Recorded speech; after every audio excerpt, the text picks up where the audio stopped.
days ago, Ricky Ray had 20/20 vision. The Edmonton field general completed his first 20 passes against the Riders, but it was Ray's last completion that won the day for the visitors. Wide open, touchdown Edmonton! Today, the scene switches to the Alberta capital, where a win could be the difference between first and worst in the West.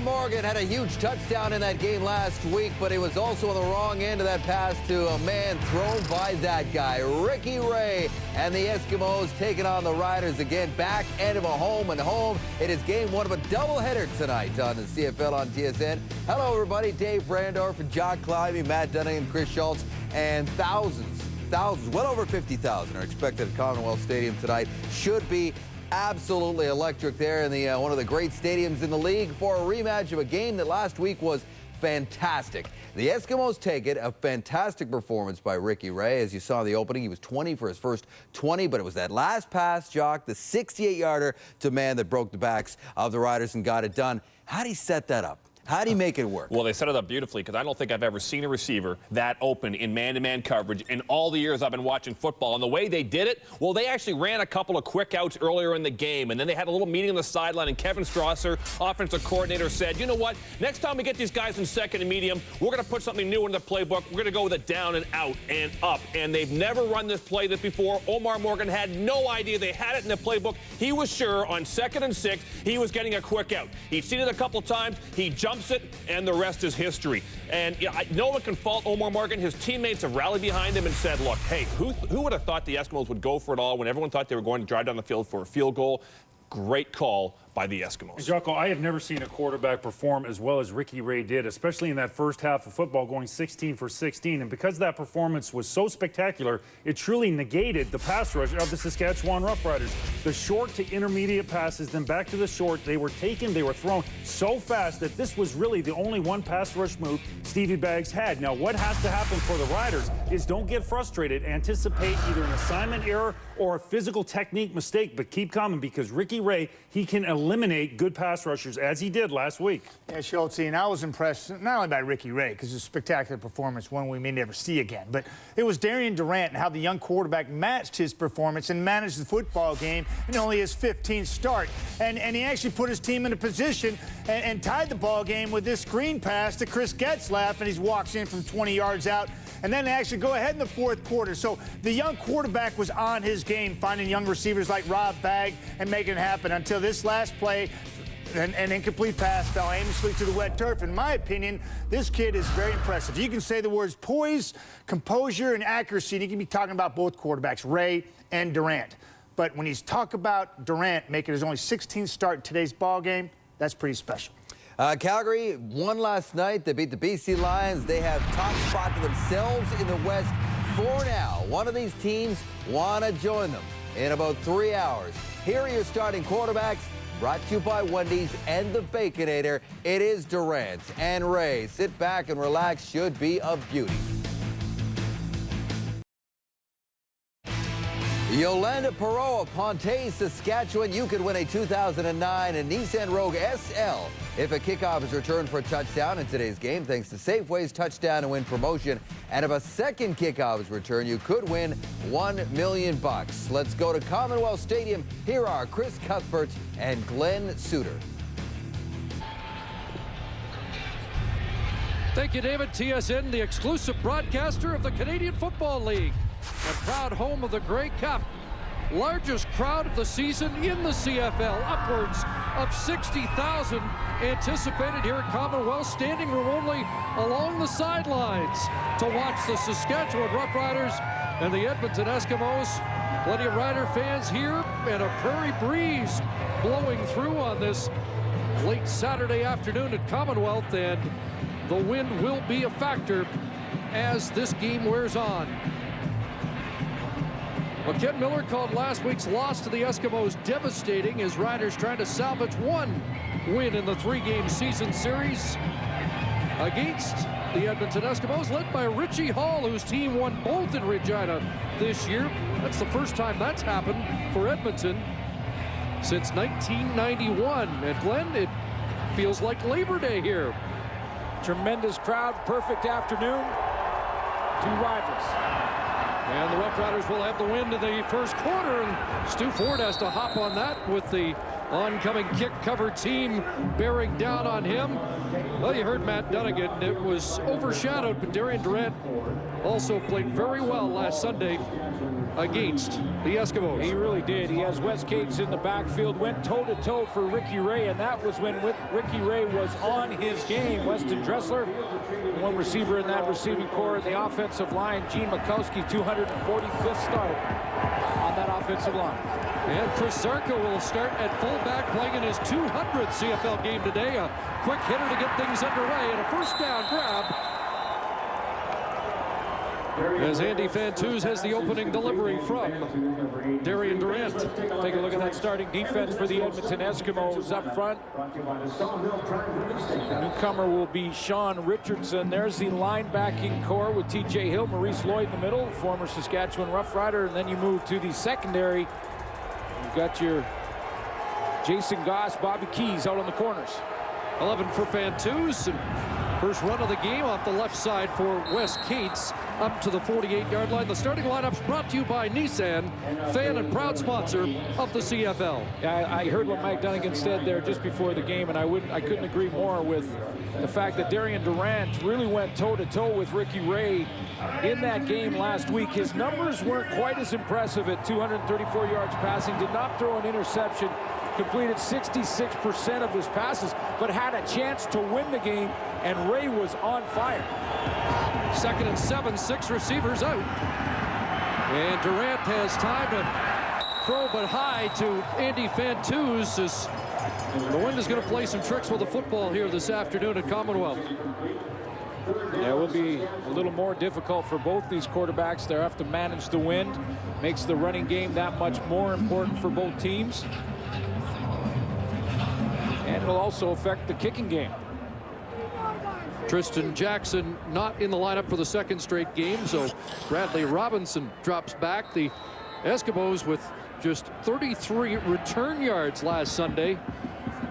Missing Jackson, but also a game where with the wind there weren't that many returns. Actually, weren't that many kicks either. The way the two offenses moved the football.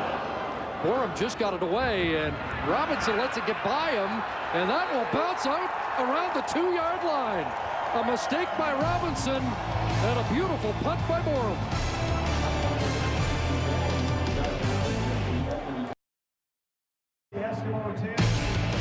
The CFL on TSN is brought to you in part by Rona, proud sponsor of the CFL.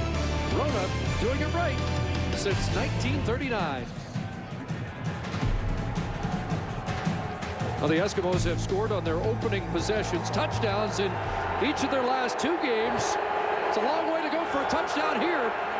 They'll start at their own 3-yard line. Ricky Ray, and he starts with the completion. Archie Whitlock, and Gene Patrick, the safety, cuts him down before he reaches the 40, but that'll give them some breathing room. 35 out of the backfield to Archie Whitlock. What a start for Ricky Ray to find the open running back coming out of the backfield, and he is just not picked up by a defender for the Saskatchewan Roughriders, who have had to juggle their defense a little bit, moving Tad Cornegay back to the linebacking core and playing LaRon Mitchell on the corner, and a bust out of the gate for the Saskatchewan defense. That's Whitlock's biggest reception of the year, 38 yards and a first down. 4 receivers to the wide side and back into the hands of Whitlock, and there's LaRon Mitchell on the corner in his first start of the year, and he comes up with a good defensive play. Ricky Ray with the performance last week, as good as you're going to see, starting 20-for-20, the starting quarterback. There's his receivers, Maurice Mann and Fred Stamps, both over 100 yards last week. An offensive line with Joe McGrath and Calvin Armstrong outside at tackles up against John Chick and Stevie Baggs. I don't think I've ever seen it before. Only 3 possessions in the first half and 3 touchdown drives, all of 11 plays or longer. 2nd and 12. And Ray dumps it off underneath, incomplete. As he was looking for Kamau Peterson. You talked about the wind, Chris, and how it's going to affect the passing games. No way you're going to see a streak. And in fact, that's the first completion out of the gate for Ricky Ray. It's just, they say it's going to gust upwards of 50 miles an hour, 80 kilometers an hour. So the running game and the special teams will be affected, but certainly the passing game for both of these quarterbacks. And it really is starting to gust up here. Noel Prefontaine is going to have to blast this one into a gale. It was beautiful here a couple of hours ago, but it looks like it could snow by the end of the day. But Prefontaine takes off and now kicks it away. And that one will be out, and there'll be a penalty marker on the play.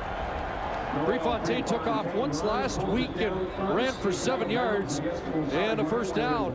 Good field position for the Riders when we come back.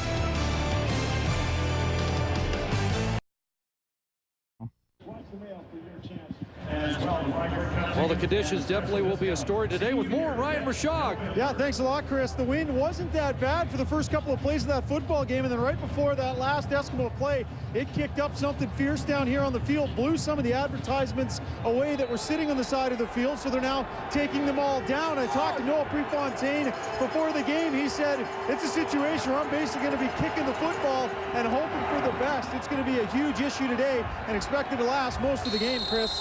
Westgate stacked up just beyond the 50, so it's kind of like Mosaic Stadium. Yeah, and what's difficult about it is that it's gusting and swirling, so it's not like one team will be right in the teeth of the wind and able to try and adapt to it as they go into it and then turn around and have it at their back. It kind of swirls in the stadium, and it's gusting as well. Gates with a 4-yard pickup. He had 45 last week against the Eskimos, 76 yards total in the 2 previous starts. 2nd and 6. There's Dressler in the backfield, and he's unable to come up with a catch. And a 2-and-out for the Roughriders. When this happens and you get weather games like this, first down becomes very, very important. Last week, the Saskatchewan Roughriders struggled a little bit on first down, under 5 yards on average. They've got to try and get Westgate's going. And on the other side of the coin, it's going to be the Edmonton Eskimos' Archie Whitlock that will have to try and have success in that first down. Bradley Robinson and Jason Goss backing up, getting set for the Borum kick. Mentioned Prefontaine took off last week, so did Borum once. Not a long kick, and here's Robinson across the 20, and then he is belted at the 22-yard line. Ray Williams out on teams for Saskatchewan as he's back in the lineup. Boy, last week, Saskatchewan corner Omar Morgan understood quickly that success is fleeting. He was the hero for a moment on a 108-yard record-breaking fumble return for a touchdown, and then on this play, bit on the fake for Maurice Mann and gave up the go-ahead touchdown for the Edmonton Eskimos. And just like that, he went from the hero to the GOAT and now has to have a short memory. 10-year vet who played a year here in Edmonton. Whitlock the handoff, gets through the first wave and then pulled down by Tad Cornegay, who's back at the will linebacker position today. Defensively, the Saskatchewan front four led by their 2 defensive ends, John Chick and Stevie Baggs, both 16 sacks combined. There's Tad Cornegay back in the linebacking core. He played corner last week, and on that corner, as we mentioned earlier, will be LaRon Mitchell in for Donovan Alexander. And we may see Ray Williams take a turn or 2 in the middle. 2nd and 6, Ray on the roll, and that ball is dropped. So the offense is spinning their tires. Jamaica Rector with the drop, and there were plenty last week to spoil what would have been an even better Ricky Ray performance in Regina. Just an amazing performance. He went 20 for his first 20 and was so close to the record held by Jason Moss until it was Jamaica Rector with the first drop on his 21st throw. And there were at least 5 of those in the second half last week, and That would be a costly drop here because the Eskimos now have to kick, and Prefontaine's got to battle the wind again. Not a bad boot, and a decent bounce as Armstead doesn't field it, and it's out at the Saskatchewan 45, a 39-yard punt into a stiff breeze.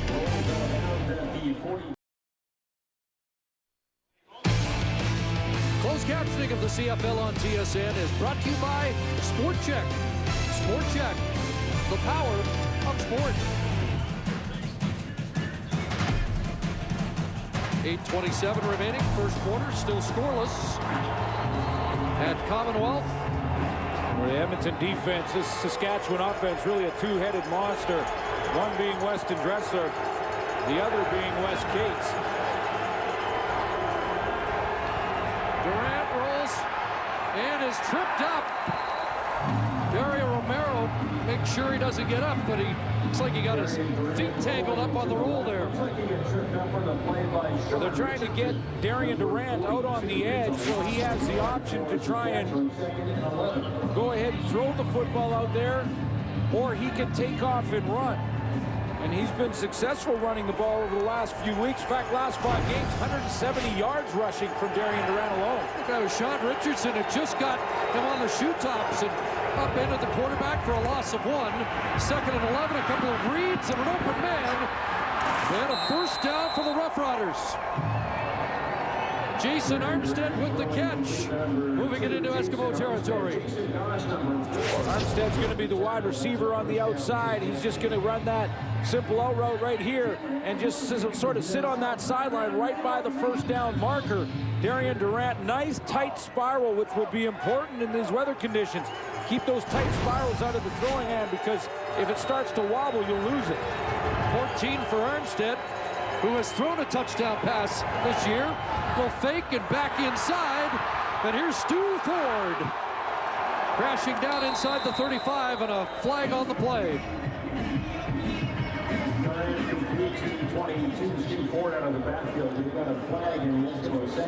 Just mixing things up. Stu Ford gets a chance to play, rotate in there for Wes Cates, and a nice play call and execution for the Saskatchewan Roughriders to fake it to him into the line of scrimmage like a running play, and then end up screen pass to Stu Ford. Looks like it may be coming back. Illegal interference, blocking downfield before the ball was caught. Saskatchewan 83. 10-yard penalty, repeat, first down. So Andy Fanteuse draws the flag.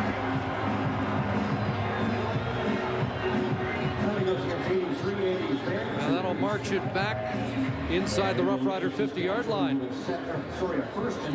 Saw Ken Miller shaking his head a little bit there.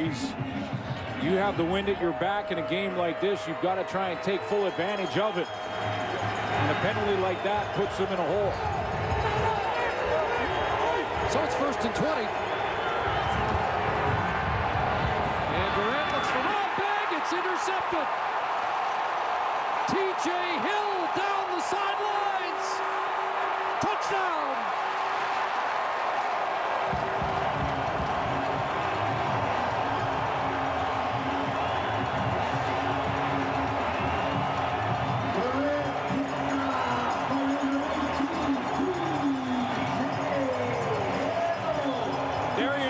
Took a little peek and tipped his hand to TJ Hill.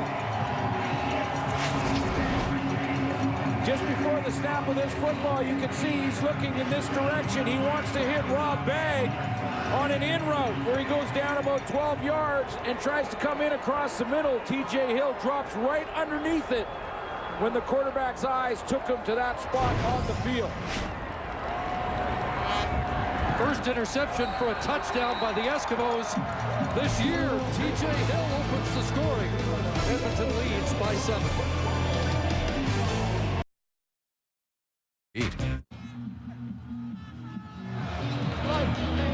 First defensive touchdown for Edmonton. Kai Hellis has one on special teams, but the Eskimos get a big interception return from TJ Hill. Yeah, his second on the season. The Edmonton Eskimos went 7 games without an interception. They now have their 8th in the last 4 games and 1 quarter. TJ Hill opening the scoring as he drops under that throw from Darian Durant. Kind of telegraphed it. And TJ Hill with his first CFL touchdown. It ain't over yet. Darian Durant throwing just his 3rd interception in the last 4 games. He had cut that down after the bye-week break, in which he really focused in on the interceptions he had thrown.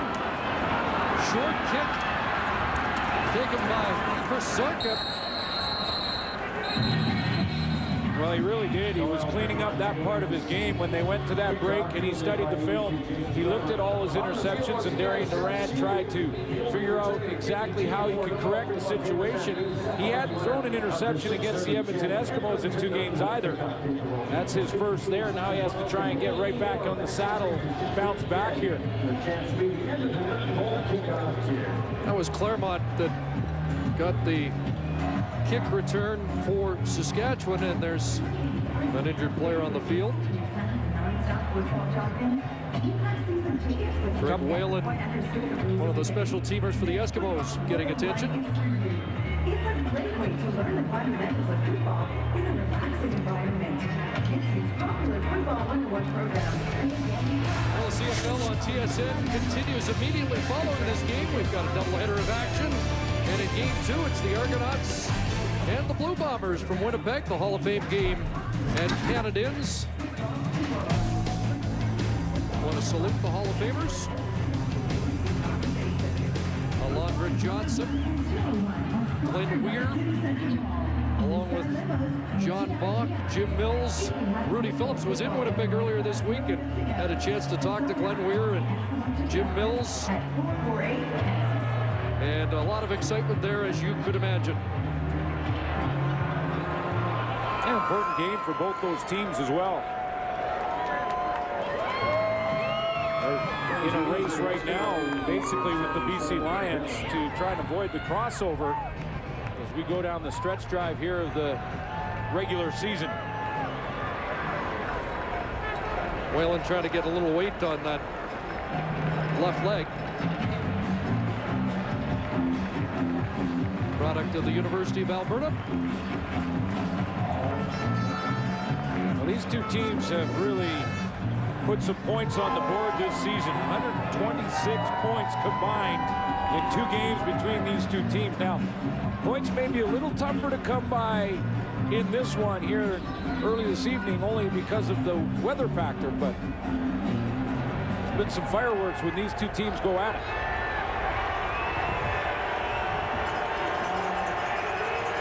So Durant has to get right back on the horse. And a fake, but in the backfield, Dressler's got some running room. Weston Dressler inside the Edmonton 40-yard line.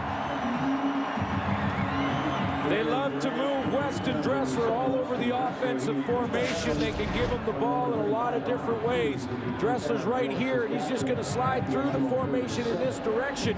They can line him up in the normal slot back position, put him in the backfield, give him the little screen or dump passes like this, or they can actually run the ball to Weston Dressler as well. He has 10 carries for a 5.2-yard rushing average. 24 yards for Dressler, who had not had a play over 20 in the last 3 weeks. Straight ahead, Wes Cates. Good burst there before he's tripped up by Mark Rostelli. I'll show you what it looks like on the chalkboard. If you're putting Weston Dressler in the slot, he's got all his pass routes. He likes that over route right there. He can run the curl or the corner, and they can leave him there as a normal slot back. Or they put him in the backfield like you just saw him. Then he can move in motion and come around across the formation, take a handoff from Darian Durant, or they can still get him out and get him into the pass route. So lots of options and offense set up just for Weston Dressler. 13 for Cates and a first down. And Durant out there for Rob Bagg. And he is jolted out near the first down stick after breaking the initial tackle. What a year for Rob Pag. Yeah. Catch number 38. That really is. He is 544 yards coming in.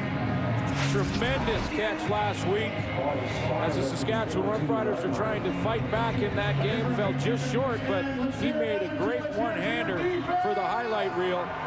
Been more than just reliable. He's been a go-to guy. He makes a one-hander every week, doesn't he? And the suggestion he may be the top Canadian in Saskatchewan, and that would be tough to argue with, wouldn't it? Yeah, it would be right now. I mean, he is putting together a tremendous season. His best game of the year against BC at 120 yards and 2 touchdowns. Second and inches. Stephen Giles celebrating his birthday comes in short yardage. And they're going to play off it. Looking into the end zone. Andy Fantus, touchdown! Well, we saw it last week for the Tiger Cats, and there is a flag down. Let's wait and see what that's all about. The catch is hit in the end zone, but there is a flag on the play.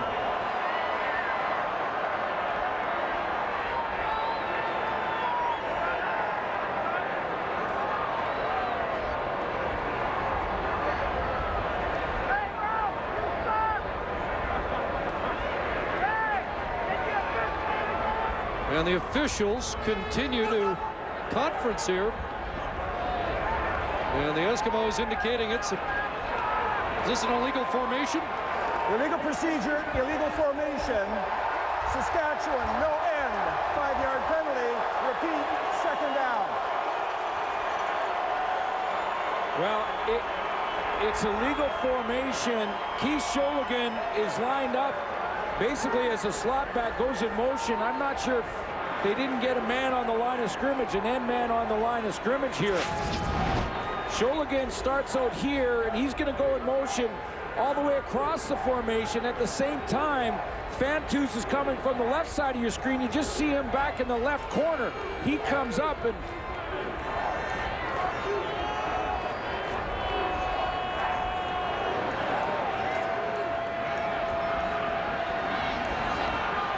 so an illegal formation. Fantus doesn't get up there close enough to the line of scrimmage. So now it's 2nd and 5. After the touchdown comes off the board.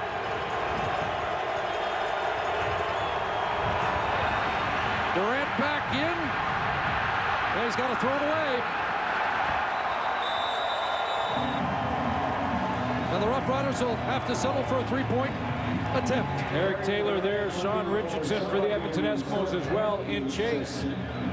Richardson getting a chance to play for Greg Peach, and that defensive line's already put some pressure on Darian Durant in a couple of series now. Saw him in a reserve role last week in Regina. He showed enough to get the start for this game. So a frustrating turn of events for the Roughriders. And Luka Kanji will come on and try and salvage 3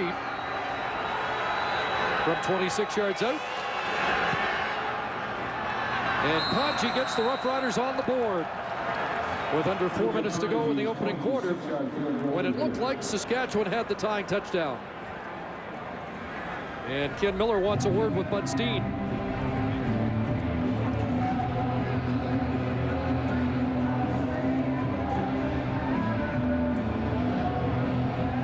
Looks like he's satisfied with what he heard. Yeah.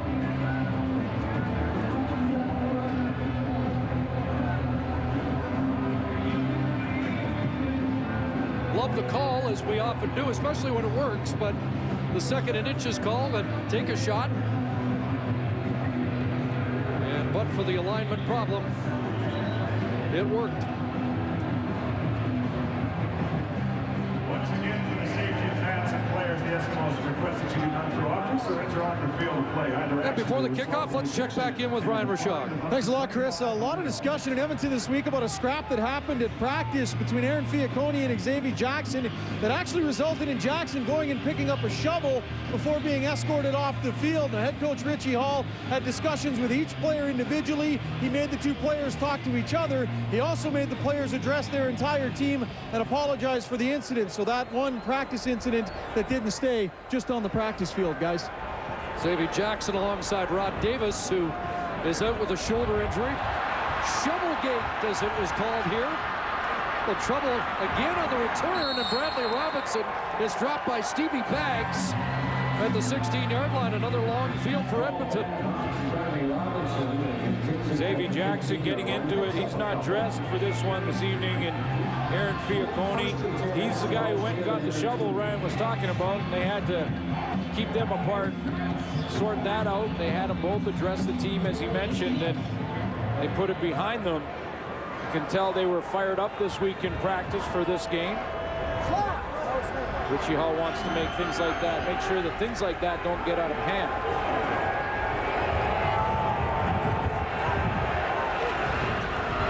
Fake to Whitlock, and Ray's got a little time running out, and that ball is dropped. And well, we're seeing a lot of that from the Eskimo receiving corps. Maurice Mann, who had a brilliant performance in Regina, 7 catches, 128 yards, and the winning touchdown. Should have had that. Well, he should have. Does Maurice Mann, is it just me, or does he remind you of guys like Matt Dominguez and maybe a bit faster Derek Armstrong when he was healthy? That one is just one that you just don't often see from Maurice Mann. He should have had that. Mann's totals last week, by the way, the best receiving totals against the Roughriders by any receiver this year. Ricky Ray in trouble, and down he goes. The former Parkdale Panther, Keith Sholigan, with the sack. Sholigan gets the sack, but I think it was Sean Lucas coming on the blitz that causes the problem for Ricky Ray, because Lucas is going to jump up in the air. He's just over here to the left of your screen as he's coming off the edge. Ricky Ray holds the ball because he sees him jump, and he falls right into the hands of Keith Sholigan. Third sack of the year for Sholigan, who grew up just outside Edmonton. Jason Armstead drops back, and he didn't drop very far. He's standing at the Edmonton 43-yard line, and will go on Prefontaine. I think he will.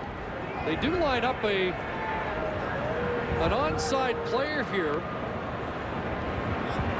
just out of your screen to the left. Yeah, but he's not onside now. Not anymore. That's Andrew Nowacki, I believe. Yeah, they're just going to take a delay of game, try the clock down. Try and kill some time on the clock, and then they wouldn't do that unless they were going to give up the safety. 5-yard penalty remains, 3rd down. So far, it's been a win. The Eskimos with the lead going against the stiff breeze in the first quarter, but they've still got 2:33 to get off the clock. And it's about to become a 2-point lead.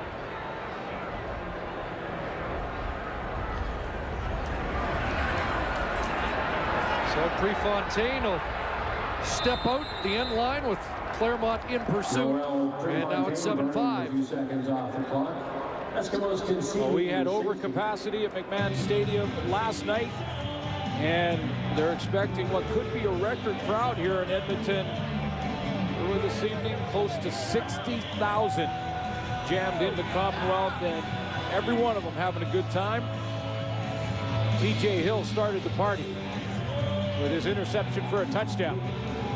And as you can see, plenty of folks from neighboring Saskatchewan have made the trip for the weekend here. And it really does make for a terrific atmosphere.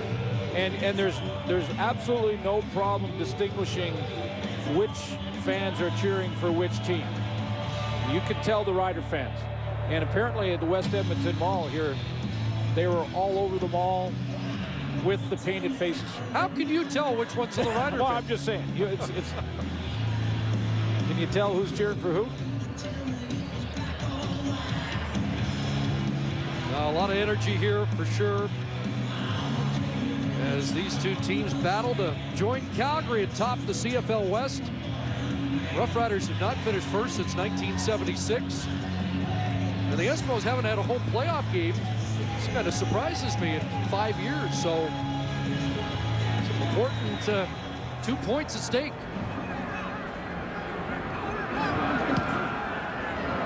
Fontaine's kick gets to the next level, and now Armstead across midfield. Penalty marker as Justin Cooper upends Armstead. Number 2, Jason Armstead on the return. Darian Durant has had the field position advantage. You take away that one play, the one throw that TJ Hill took it to the house. Saskatchewan Roughriders.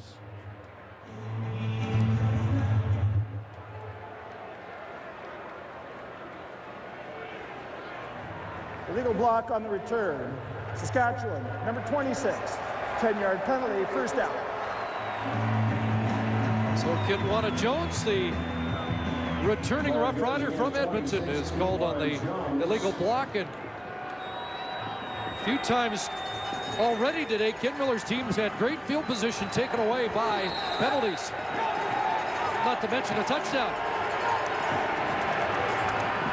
Straight ahead, Cates. Up to the 45. Kai Ellis at the bottom of the pile. Kai Ellis with 42 tackles, Glenn. That's #1 among all defensive linemen in the CFL at this point in the season. Yeah, 3 sacks to add to that for Kai Ellis. He's been in a little bit of a drought in the sack department. He hasn't had one in his last 4 games, but he is getting around the ball. That's why he's accumulating those tackles. Tim St. Pierre in. They go to a 3-man front. 2nd and 6. Here comes the rush. And Richardson gets home. There's the newcomer, but penalty flag. And was that a horse collar or a face mask? And the celebration short-lived. Major foul, unnecessary roughness, horse collar tackle. Edmonton 42. 15-yard penalty, first down.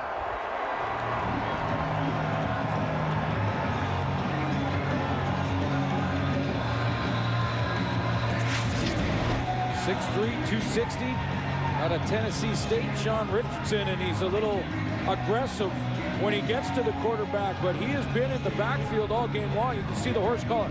Once you grab the harness from behind there, it's more than just jersey.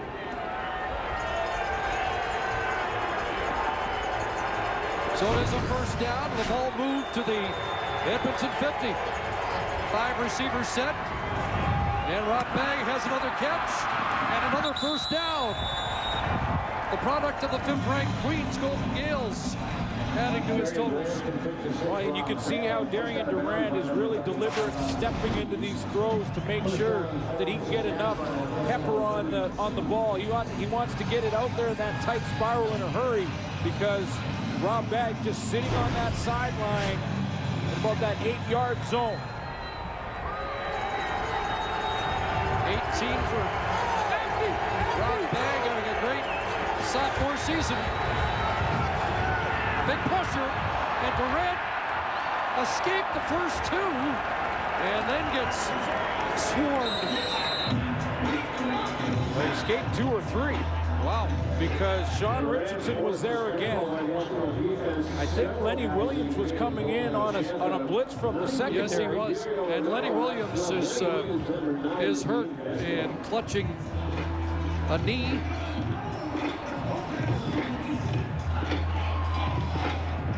That just gives you an example of how strong Darian Durant really is. Well, we saw it in Montreal on the 2-point convert, where he broke a number of tackles and escaped. There's Durant right there, and the blitz is going to come over here just outside your screen to the right. You'll see number 9, Lenny Williams, come off the edge there. Here comes number 9.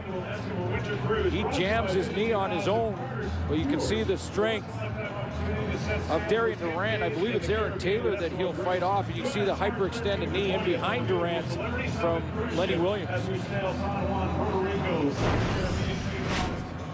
He's had a knee problem already this season, and it may be timely that the Eskimos have just signed Randy Drew, bringing the former Eastern All-Star out west from Montreal, where he was on the Alouette practice roster, coming off a knee injury of his own. And right now they have Bradley Robinson dressed. Don't forget, next November, the 2010 Grey Cup is coming right here to Edmonton. He's been returning kicks, so he will likely come in right now for Lenny Williams. There's Robinson, who has played on the corner, and he may go to the corner. Jason Goss, who has been on the corner, could move inside. We'll see if that's the way Richie Hall elects to go.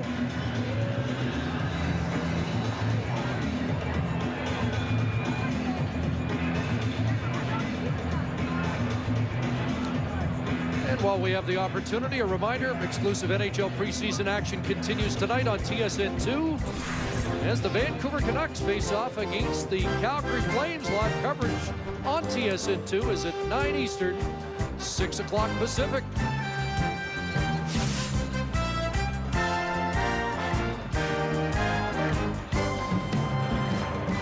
It's interesting, the huddles that have been going on for the Edmonton Eskimos. Jim Daly was talking to Bradley Robinson. Richie Hall's all the way out there in the huddle. He's got the defense all together, trying to get them on the same page after having to make this adjustment with Lenny Williams on his way to the sideline. So Williams testing that left leg. And they're not going to get any weight on it at all.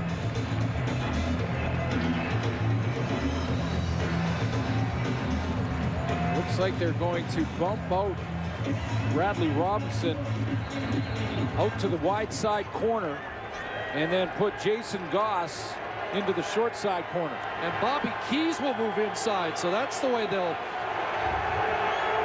realign after the injury to Williams. 2nd and 12. And that pass up for grabs and intercepted. And it is Bradley Robinson.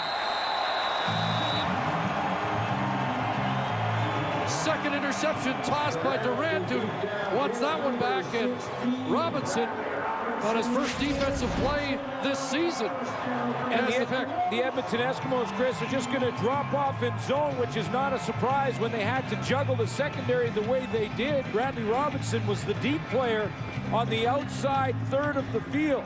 He's playing that wide side corner, as we mentioned, up on the outside, and he just sits there, waits for Durant to declare where he wants to go with the ball, and jumps it.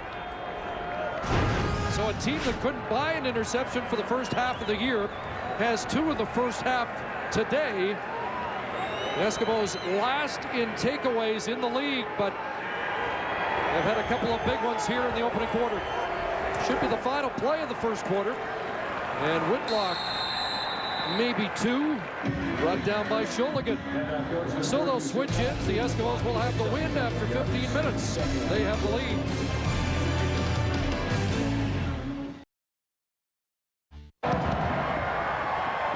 First quarter stats are brought to you by Tim Hortons. Always fresh, always. As missed opportunities here for the Saskatchewan Roughriders. Really had a field position advantage. You can see the time of possession advantage for Saskatchewan and first downs, and only came away with the field goal and the safety that Noel Prefontaine gave up. They had the wind at their back in the first quarter and really only came away with 5 points. Touchdown negated by a penalty, but it did seem like they spent the entire quarter in the Eskimo side of the field, and as you mentioned, 5 points, not good enough. And that turnover timely for Edmonton right now, because Ricky Ray, just as the quarter switches now, he will have the wind at his back to see if he can move down the field and take advantage of it now that they have the win. So turnovers costly for the Roughriders as Darian Durant throws a pair of first quarter interceptions. Was the wind a factor even at the back of the Saskatchewan quarterback? Let's find out. As Ray goes up top, Kamal Peterson in behind coverage. And Sean Lucas catches him from behind at the 19. And Peterson has his biggest play of 2009, 63 yards. Just 3 catches for Kamal Peterson last week in Mosaic Stadium, but boy, did he set this up nice. He had a one-on-one matchup with number 31, Sean Lucas, just to the right of your screen, and he makes 2-3 moves here, goes over the middle, and Ricky Ray, with that wind at his back, goes deep down the field, right out of the gate. Kamau Peterson, 101 catches last year. Hasn't been as prolific this season. That's a big one for him. And now Archie Whitlock. Yeah, Whitlock is dropped by James Patrick, the safety.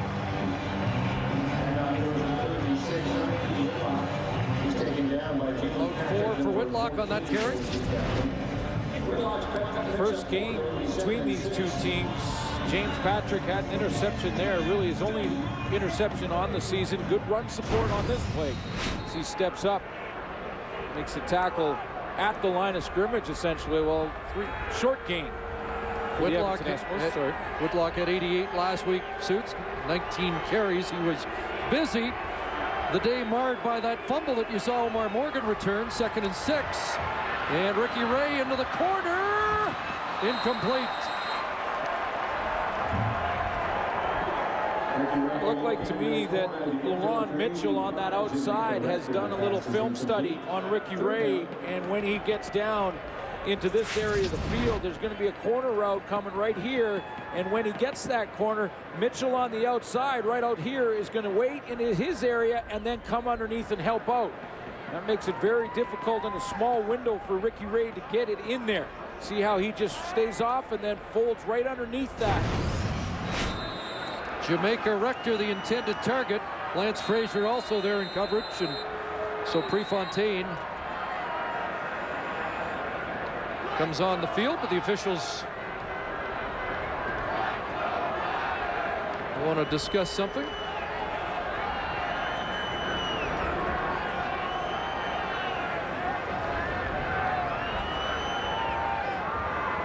And they're going to reset the clock.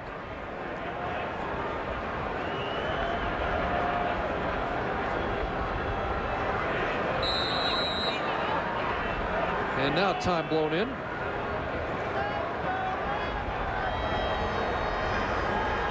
So Prefontaine from 22 yards out. And it's a 5-point Eskimo lead. Early second quarter here at Commonwealth.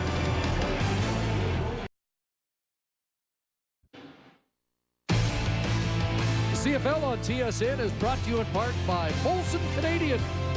This is our beer. Beautiful autumn shot of the North Saskatchewan and the River Valley here in Edmonton. Feels like the wind is calmed down a bit here. Armstead awaits along with Stu Ford. There will be Ford from his 15.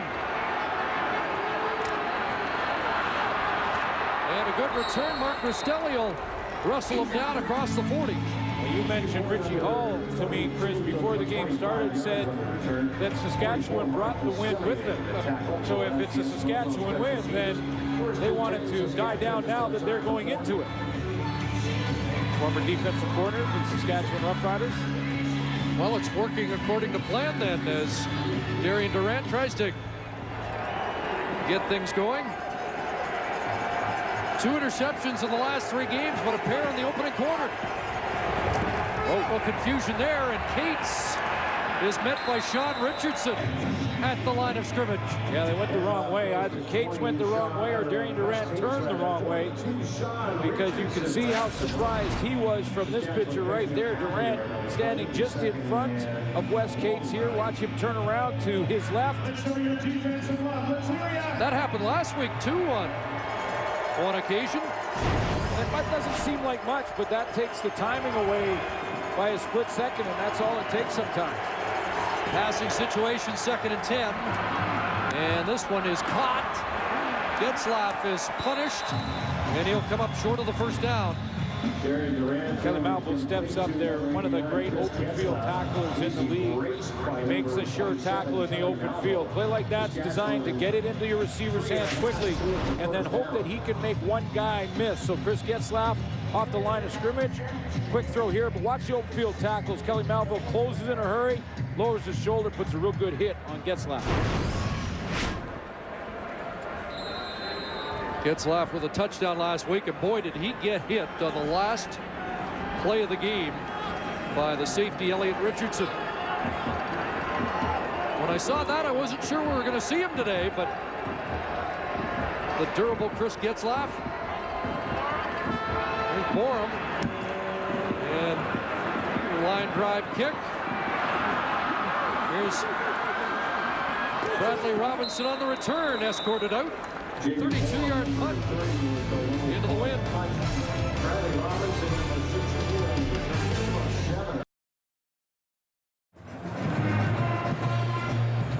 Early second quarter, let's check back in with Ryan Rashog. Yeah, Chris, we saw Lenny Williams helped off the field a few plays ago without putting any pressure on that left knee. He was placed right onto the physio table. Doctors took a look. The news not great. It's a left MCL injury, and he will not be back this afternoon. And we saw the adjustment made in the secondary and a subsequent interception by Bradley Robinson. And now the Eskimos go to work. Fred Stamps has his first touch of the day, and it's not going anywhere. Another good play on the corner by LaRon Mitchell, coming off a broken leg in week 2 of 2008. Really the second game for the Edmonton Eskimos offensively under complete control. Their offensive coordinator, Kevin Strasser, who took over basically the transition game, was 3 weeks ago. This is the second game that he has been in control of this offense by himself. Last week, over 400 net yards for the Edmonton Eskimos in his first full game as the OC. Tama George comes in at corner for Mitchell on 2nd and 10, and Ray has Stamps, and that ball incomplete. When it looked like Fred Stamps had a lot of room to roam. Yeah, and the other guy who had a chance at that was Omar Morgan, who realized as he was dropping out there that he didn't have anyone to cover on that side. Fred Stamps is going to come from the left of your screen here, and from the right is Omar Morgan. Ricky Ray never sees him, and he almost takes that the opposite way. Lots of drops for the Edmonton receiving corps.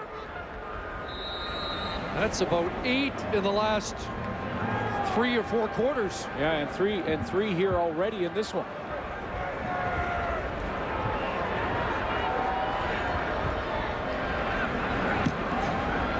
Fontaine drilling that one. Armstead on the second hop. Be a no yards penalty, and Armstead with a good return. They'll decline that penalty as Armstead brings it back across the 25. 67-yard punt.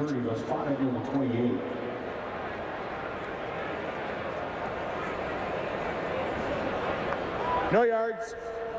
Edmonton number 35. Penalties declined. First down. Didn't look like Bobby Keys was at all concerned about the 5-yard restraining area. Darian Durant had fixed this problem coming into this game here this evening, and he's thrown a couple now.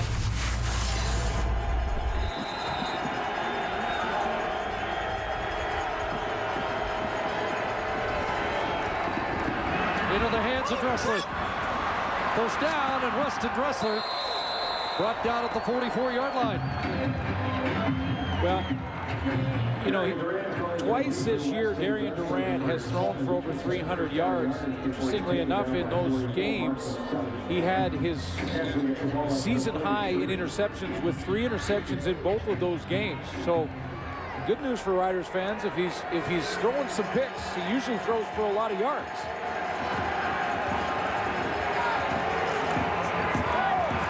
Wes Cates. And he is brought down. Mo Lloyd is there.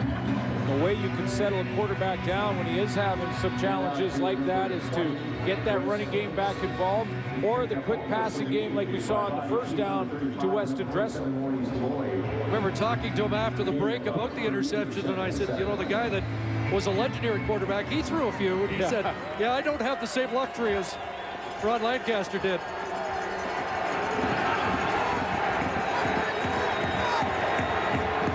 Second down, and Durant on a roll, and he throws a strike and a completion. There is a marker on the play as Fantuz has the first down. Marker in the Eskimo secondary. Complete 83 to Fantuz. There is a penalty flag on the Eskimo secondary.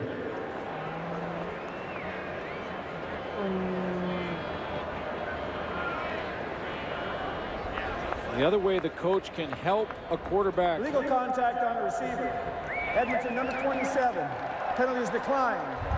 First down. Kelly Malvo, the culprit that time. Is he can get him on the roll. And if you get Darian Durant on the roll, that really cuts the field in half for him, and it simplifies him reading the defense. Nice throw and catch there.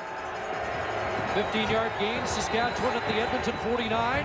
Short drop, quick hit, and Getzlaf with Malvo there on the scene immediately at the 44. It's a 5-yard pickup.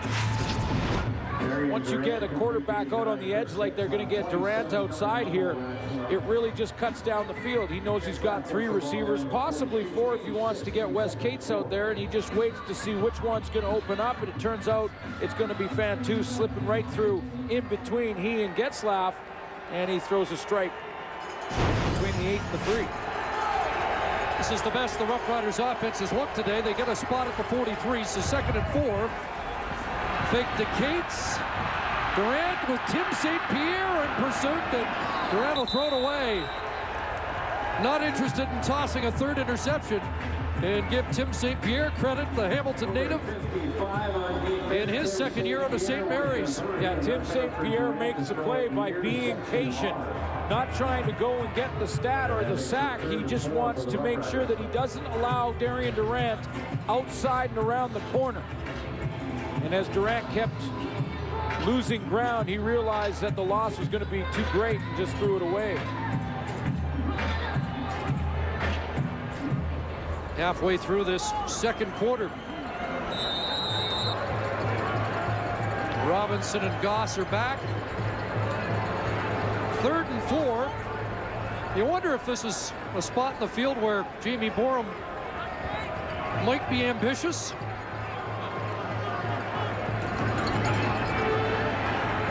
And he does kick it away. Robinson from inside his 10. And he'll get steamrolled there. You wondered if Borum was going to take off. Instead, he pins the Eskimos deep.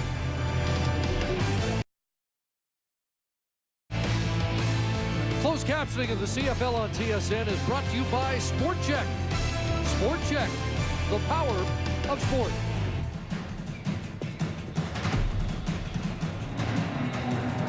Different start for Ricky Ray in this game than a week ago, where he went 20 for 20 out of the gate. Of course, if you're going to go 20 for 20, you need your receivers to make the catch.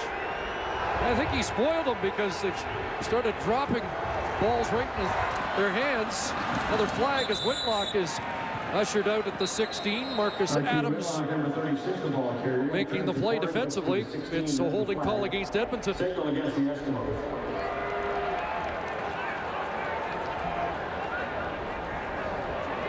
Holding.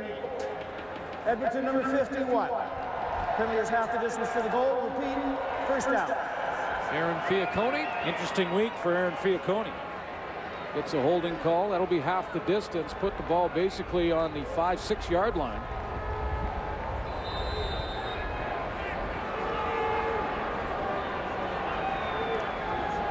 So the Eskimos backed up, and LaRon Mitchell not in that defensive formation for Saskatchewan. Taman George is now on the corner.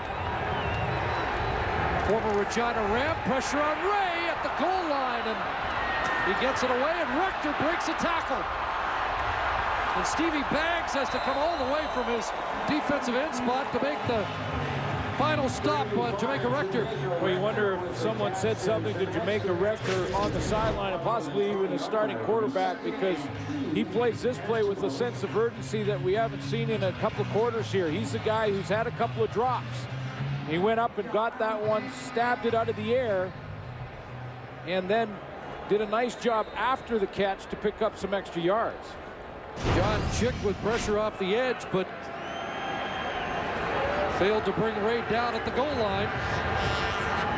And now 2nd and 2.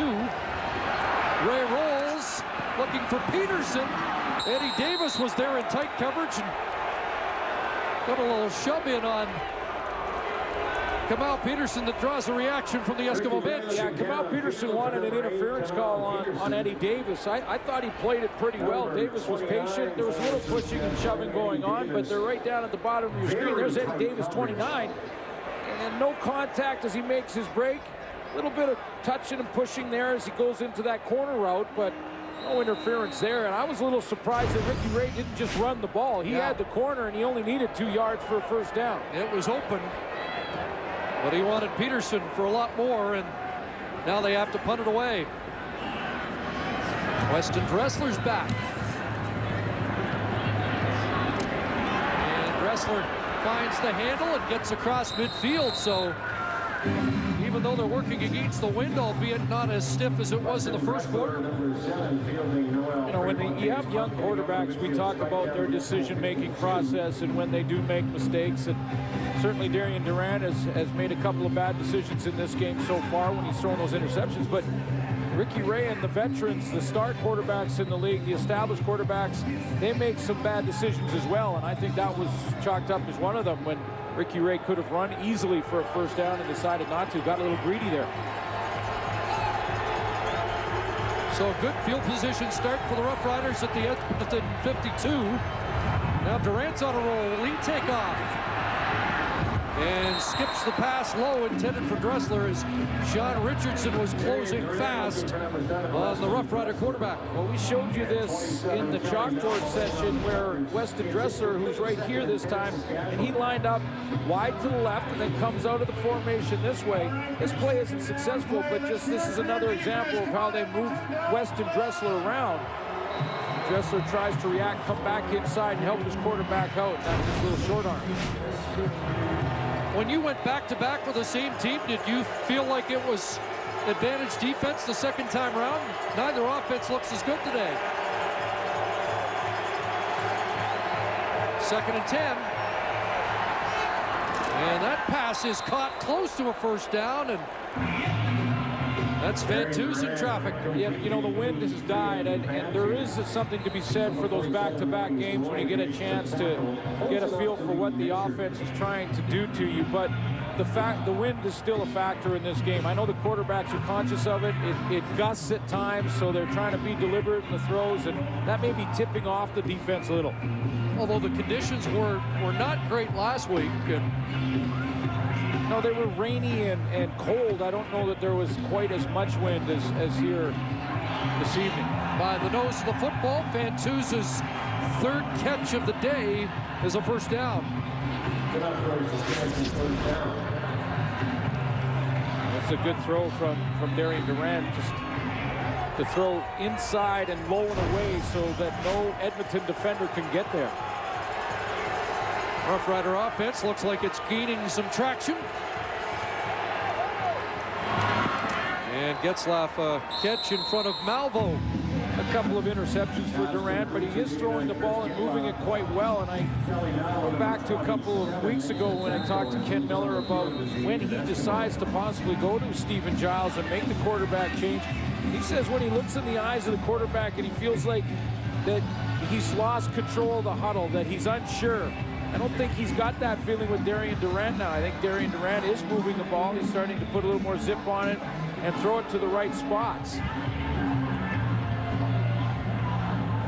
Injured Eskimo on the play, and it is Kelly Malvo right in front of the Edmonton bench. They've already lost one halfback, so yeah, that'd be a tough hit because now you're down another import defensive back.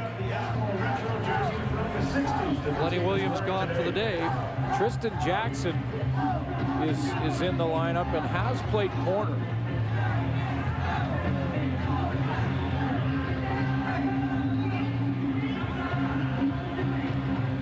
So Jim Daly has a fire to put out right now.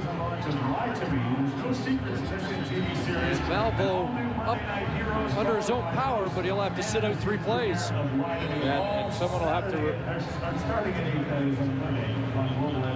escort him to the sideline. And Jamera Williams comes in, and he'll go to the corner, making his Edmonton debut. Another player signed out of Montreal. Darian Durant, quarterback quarterback draw, first down. And gets down underneath the head of Bobby Keys. Quarterback draw number 4, Darian Durant. Last 5 games, he's rushed for 34 yards a game. It's often in the opposition side of the field, and this is one of his favorite plays. In fact, this is a favorite play of the Saskatchewan Roughriders going back to the Kerry Joseph days. And every time I see number 4, Darian Durant, run this play, it reminds me a little of Kerry Joseph in that Grey Cup year.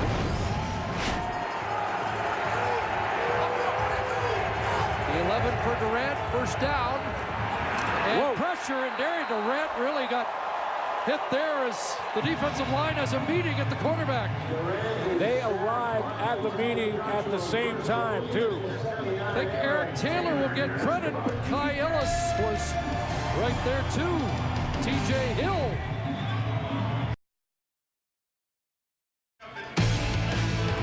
Three minutes from Rona at the half when Dave Randorf, Jock Climby, Matt Dunnigan, and Chris Schultz will weigh in. The offense is not as crisp as when Mr. Dunnigan was in attendance last week in Mosaic.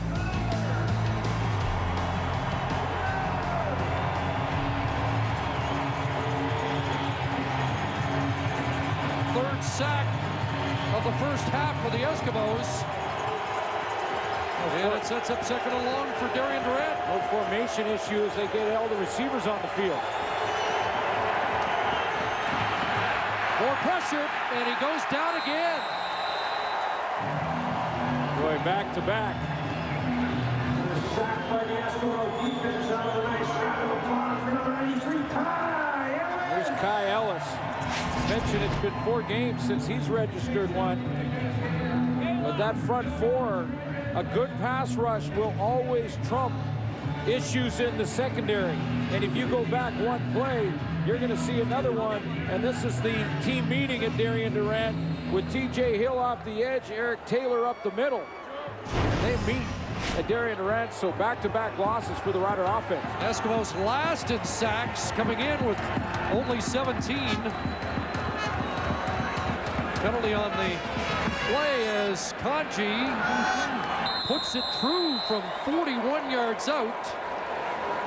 Too many men on the field, the call, and is it against Edmonton or Saskatchewan?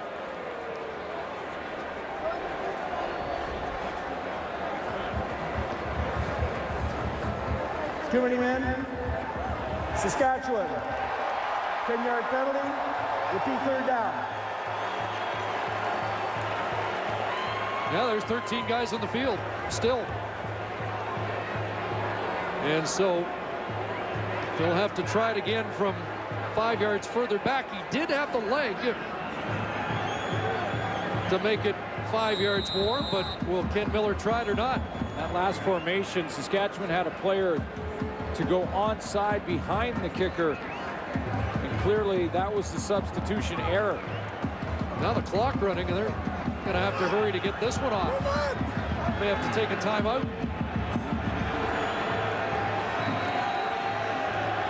See, to the left, just to the right of your screen, number 24, Tad Cornegay was on. Hold on, the play clock ran down, but Bud Steen hadn't even whistled play in, so.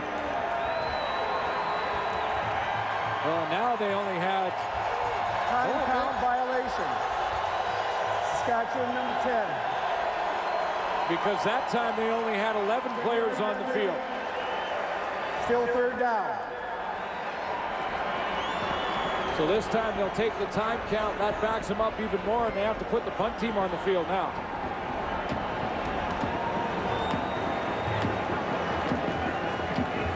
It is third down. And by my count, the slide rule may not be working well, but I think it's 3rd and 39. They had gotten it down to the Edmonton 26-yard line, and then they went in reverse.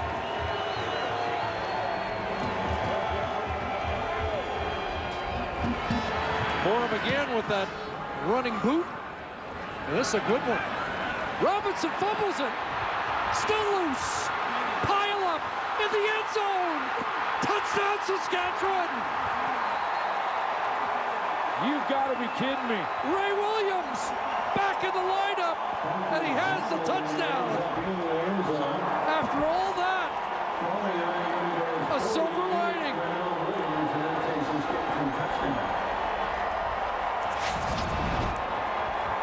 The Riders had put themselves in such a deep hole. And then catch a break here. Sean Lucas, heads up play not to be inside that 5-yard zone. And the Riders recover. Just like they planned it. Have too many men, not enough men. Have to go from a field goal to a punt and then get a touchdown on the fumble. Lull the opponents into a stupor and then take advantage of the strangest play of the half. Now they get Ray Williams back in the lineup. They're going to ease him in, play him on the teams. They still started Mike McCullough at linebacker. He's playing with the brace, and he's going to end up winning this fight. Bradley Robinson, who's now been forced to play in the secondary as well as on those returns, kicks it around a little bit.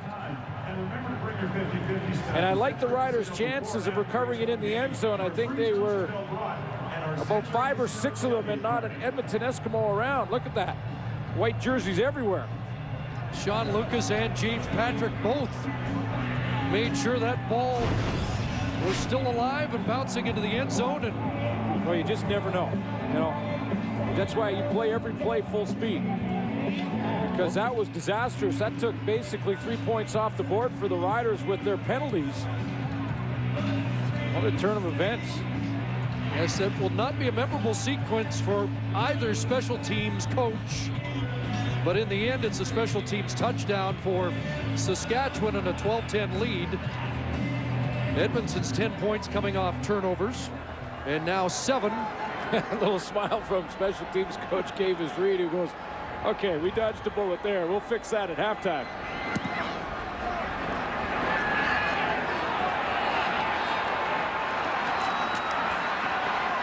Well, this is a little better for Bradley Robinson.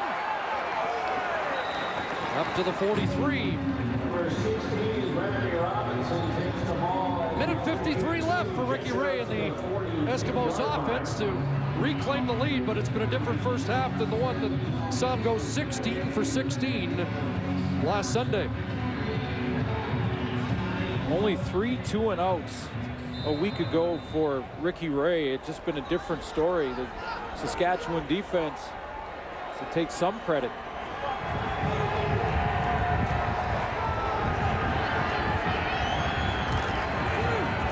Stamps again. And look at the range of Stevie Baggs tossing him down from his defensive end position. Good hustle by Baggs. You know, last week Ricky Ray did a lot of that kind of throw to Fred Stamps, a lot of underneath stuff, a lot of crossing routes, and his receivers were on the money as well. They had to make some tough catches in traffic, including that touchdown by Stamps. And that was the deep one. That was really the only throw over 30 yards last week as Ricky Ray went that 20 for 20 out of the gate. It's been a little bit tougher here in this one. Longest completion in the first half was 16 yards last week. Second and long, and he's got Andrew Nowacki, who did not have a catch last week. A first down to the Roughrider 53-yard line. You start to give him some more time to throw in that throwing lane. He'll be able to do this to you. Andrew Nowacki at the other end of this play is going to come back. You're going to see the natural throwing lane created as John Chick gets pushed a little bit to the outside, creates a little throwing lane, and Nowacki comes back to the ball. Eskimos go no huddle. First and 10. Underneath penalty marker as Kamal Peterson is dropped by Mike McCullough. Patrick Kabongo went right after the official to talk to him. And the big man draws the flag. Holding. Edmonton number 63. 10-yard penalty. Repeat, first down. Excuse me, not Joe McGrath. Patrick Kabongo. Joe McGrath, the Moose Jaw native. You'll see 63 right in the middle of your frame. He's working on John Chick, and he gets his arms outside the frame, the shoulder pads, and that'll be called every time.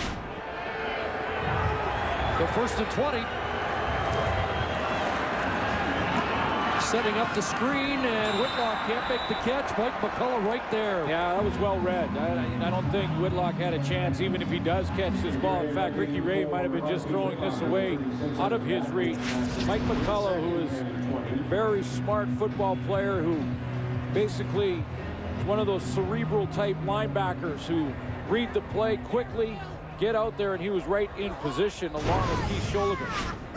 No, he says, I won't outrun or out bench press Ray Williams, but I can get everybody in the right spot. And he's always in the right spot. And he knows full well that Williams will be back in that spot very soon. There he is again. McCullough's going to make another tackle. And the fans don't like the play call on 2nd and 20. Good sequence for Mike McCullough, the veteran out of St. Francis Xavier in his 7th year with the Riders. He plays it well. I mean, Mike McCullough, again, playing the game with his eyes. And what that means, he's just making the correct read, watching the play of the offensive line and how they're trying to set them up. And he is right in the right spot again.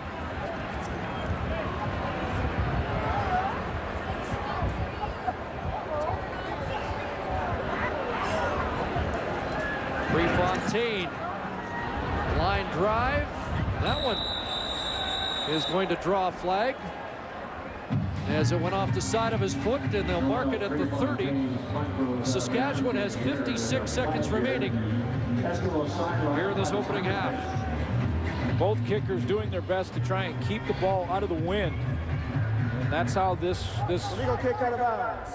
Edmonton number 7. Penalties decline. First down, Saskatchewan. This win can affect the special teams as well, because that one Prefontaine put right out of bounds without bouncing first. And we've seen Borum a couple of times now run towards the line of scrimmage and kind of kick it on the fly.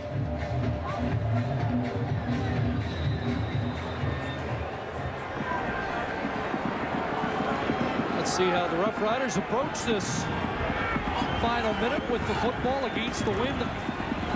2-point lead. Cates up to the 36. Tackled by T.J. Hill, who has the interception for a touchdown for Edmonton in this opening half. Good addition. Richie Hall signing T.J. Hill. He's in his 9th start. Wasn't here at the start of the year. 84 tackles last year in Montreal when he was an Eastern All-Star. 2nd and 4. Cates again. Kicks it outside. First down. And Hill has to upend him from behind, but Cates has a first down run to the 50. 29 seconds left on the clock. A 15-yard Cates run. Just for 1 second there, T.J. Hill relaxed at the line of scrimmage and tried to be patient with Wes Cates. And the good running back, when you do that and you don't go ahead and just attack him, he's going to make that move, bounce to the outside, then he outruns the angle of Hill. Just barely gets his shoe stopped. Cates again. Kai Ellis and company will bring him down with Stelly. Short gain, 15 seconds left. Pretty conservative play calling right now from the Saskatchewan offense. They got the ball with about a minute to go. Decided to just try to run out the rest of this half. They take one shot to get into field goal range, or they play in it tight because they are against the stiff breeze. And the quarterbacks made 2 mistakes in the first half. Some people didn't like the play calls late last week with the lead. They're just going to go out right now. They're just going to kneel down and head it into the locker room. Take a 2-point lead to the room after 30 minutes. Not vintage football for either side. And defensive touchdown for Edmonton. Special team for Saskatchewan.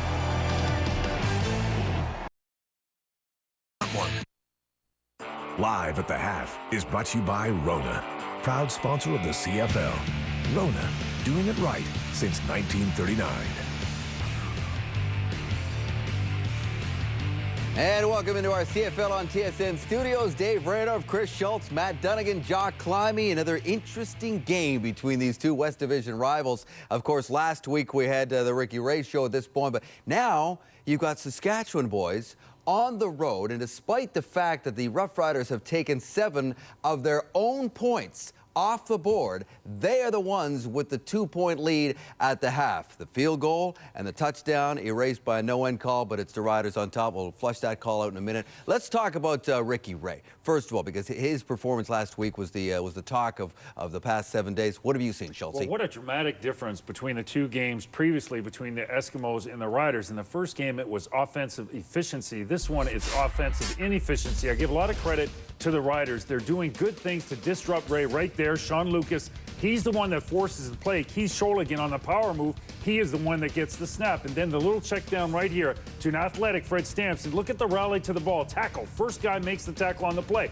And then every now and then, hey, you got to get lucky in terms of defense. And that drop pass really hurts and is an issue because Jason Tucker, he is the receivers coach for the Eskimos. Now, he is not very far removed from being a player. Now he's got to be a coach. He's got to identify what this problem is with the drop passes, either confront the players or tell them the technique issue or do something, because this is transferred from the last game right into this game, and it is a big deal. Jog, it's one of the determining factors. Well, the other determining factor in my mind is the interceptions being thrown by Darren Durant. He did have some struggles with that earlier, and he's obviously struggling with it today. And, you know, quarterbacks throw interceptions for different reasons. Sometimes you're just off the mark, but other times it's because you don't put your eyes where they need to be. And let me show you what I'm talking about here. You see Darren Durant look right and then come left and complete it. Watch what his eyes do to the defensive back, in this case, Lenny Williams. Lenny Williams' eyes are here. They are not out here sliding under the receiver, because that's where Darren Durant's eyes are. This is why Jason Armstead is wide open along the sidelines. Now, conversely, watch this play where Darren Durant stares down his receiver. You either have to keep your eyes on the defensive personnel and throw through into windows, or you have to look them off and then throw to your receiver. In this case, his eyes are on Rob Bagg the whole time, and TJ Hill just slides under the ball. So it is crucial for a quarterback to understand what he's doing with his eyes. Are you moving defensive players around with them, or are you going to look one way and come back the other? Durant had thrown just 2 interceptions in his last 3 games. None last week against the Eskimos, but of course that one to TJ Hill goes all the way back to the house.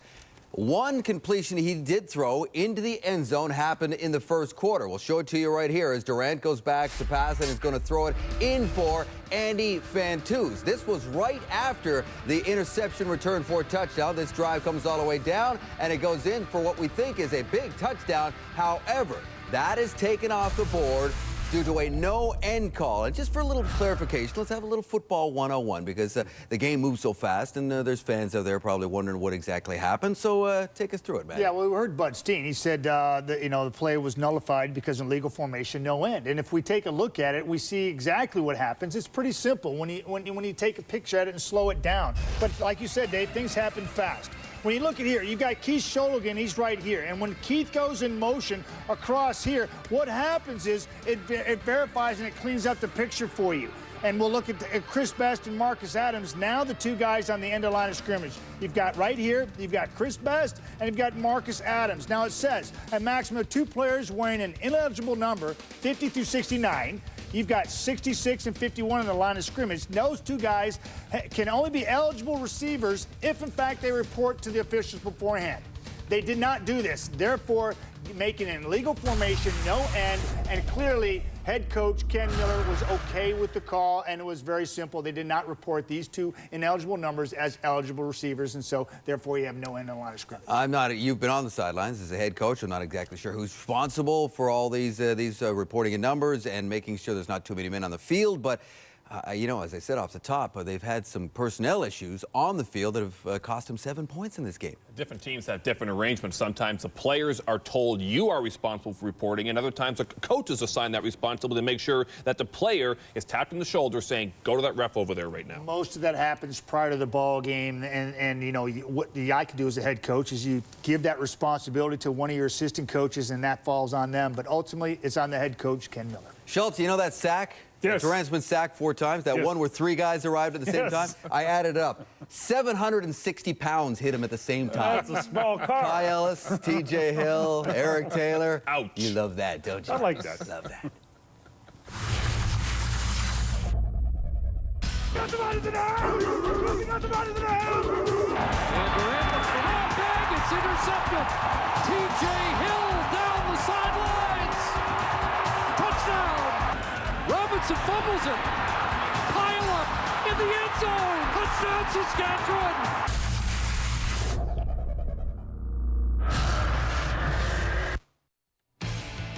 Well, game 2 of our CFL on TSN doubleheader features the Argos and the Bombers, two teams in desperate need of a win, and we should see some desperation in Winnipeg tonight. That's coming up right after the Riders and the Eskimos. Meantime, here are your halftime numbers from the game out at Commonwealth Stadium today. 12-10 is the score. Here's Chris Schultz with the numbers. Dave, an oddball game. Edmonton Eskimos, the only touchdown they have there is TJ Hill, linebacker. And for the Riders, the only touchdown they have there is Ray Williams, linebacker. Something has got to give on offense.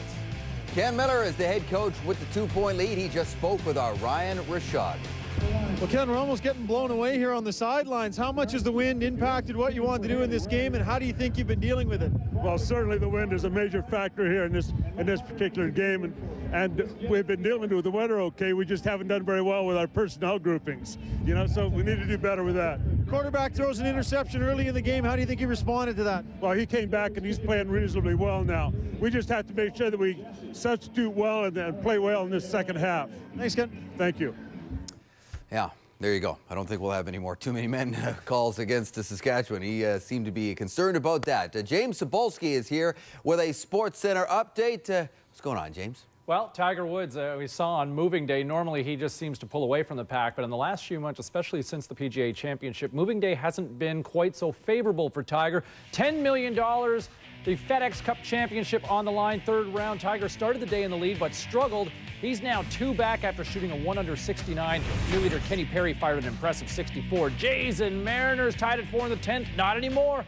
Adam Lynn with the walk-off. Second home run of the game. Jays win it 5-4. Yankees, Red Sox. Robinson Cano's 6th inning home run was all the Yankees needed to grab a share of the AL East title. Their magic number to clinch outright is 1 after a 3-0 victory. Those stories and a whole lot more coming up around midnight Eastern time following game 2 of our doubleheader. It's hip, it's cool, it's Sports Center. A whole lot more coming back after this. Real taste. TSN is the exclusive broadcaster of the Canadian Football League and proud home of the Grey Cup. We're at Commonwealth Stadium, a 2-point Rough Rider lead heading to the third quarter. But first, Ryan Brashaw and Richie Hall. Rich, you guys are getting banged up in the secondary. How's that going to affect you in the second half? Well, we dressed an extra DB, and matter of fact, we're using everyone that we can play, so it's affected us, but it hasn't affected us because we have some depth there. Thanks, Richie. Thank you. Lenny Williams injured, hyperextended his knee, the halfback spot. Kelly Malvo also injured. Had to put Bradley Robinson out on the corner. The good news for the Edmonton Eskimos and their fans is that because of the weather conditions, it's not that easy for Darian Durant to try and take advantage of the changes in the secondary. Strange opening 30 minutes, though, when you consider how sharp both teams looked last week, and almost unbelievable that Ricky Ray would generate only 3 first downs, and Darian Durant making mistakes we haven't seen him make in about a month. Chris Schultz mentioning that the scores came from linebackers. TJ Hill on an interception, Ray Williams on a fumble recovery in the end zone. See what the second half brings. As Robinson finds some running room and kicks it outside. Penalty marker down as Robinson streaks downfield and Taman George knocks him out. But it's coming back. The Saskatchewan 30, but there's a flag on the return. A lot of penalties on returns in recent weeks. Holding on the return. Edmonton, number 77. 10-yard penalty becomes first down. It's the rookie Greg Whalen. We've talked about this before, though. These are just monster penalties when you consider the yardage lost on the return. Eskimos will start at their own 35 instead of inside the Rough Rider 35. So let's see if Ricky Ray regroups. 26 first downs last week at Mosaic. 3 in the opening 30 minutes today. Started a double tight end formation. And Ray has a wide open Matthew Bertrand. The fullback down to the Rough Rider 40, so they get most of the yards back. Their very first play from the line of scrimmage in the first quarter, Ricky Ray went to Archie Whitlock out of the backfield in a similar play. This time he's going to go with Bertrand as a tight end here, and he's going to go down with Whitlock as the decoy on this side. Surprises the Saskatchewan defense right out of the gate. 35 for Matthew Bertrand. The former Laval quarterback has his biggest reception of the year. Whitlock. Sean Lucas will pull him down at the 35. Number 36, R.K. The game last week for Sean Lucas as well. 9 tackles. Number 31 takes the Edmonton Eskimos. And that loss, kind of the forgotten man, a guy who's not talked about much in the linebacking core, but a playmaker. A couple of interceptions on the season, over 50 tackles coming in. That Rough Rider defense has allowed just 3 100-yard rushers this season. Avon Coburn twice.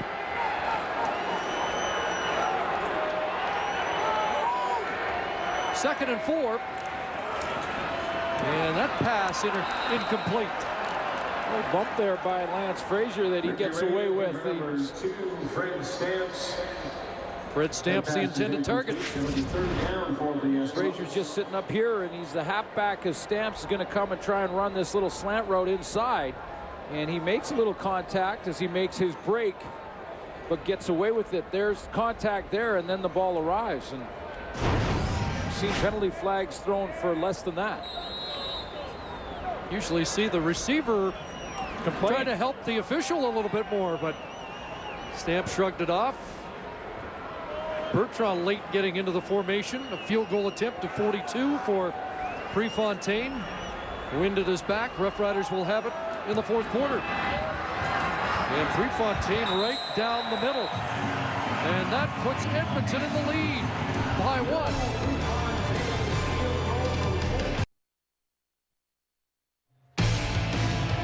Oh, introducing the TSN e-store at tsnshop.ca. Now you can own top quality TSN athletic and casual gear, including official CFL on TSN merchandise. Visit tsnshop.ca and order yours today. I like that gray hoodie.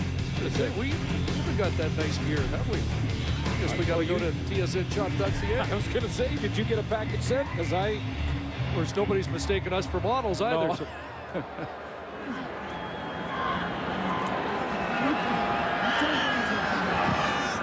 Prefontaine boots it downfield. Stu Ford. Good return up around the 45. Let's check in with Ryan Rashad. Yeah, Chris, as we talked to head coach Richie Hall about the secondary getting very banged up, Kelly Malvo injured his left hamstring in that second quarter. Was being looked at on the trainer's table, did not come out for the second half. He is now done for the night. So as you heard Richie say, they have dressed some extras, not necessarily anywhere near the caliber of the 2 guys they're missing. Boy, the Randy Drew signing is becoming more and more important all the time. Although he's not available today. Bobby Keys has moved inside. Bradley Robinson on a corner.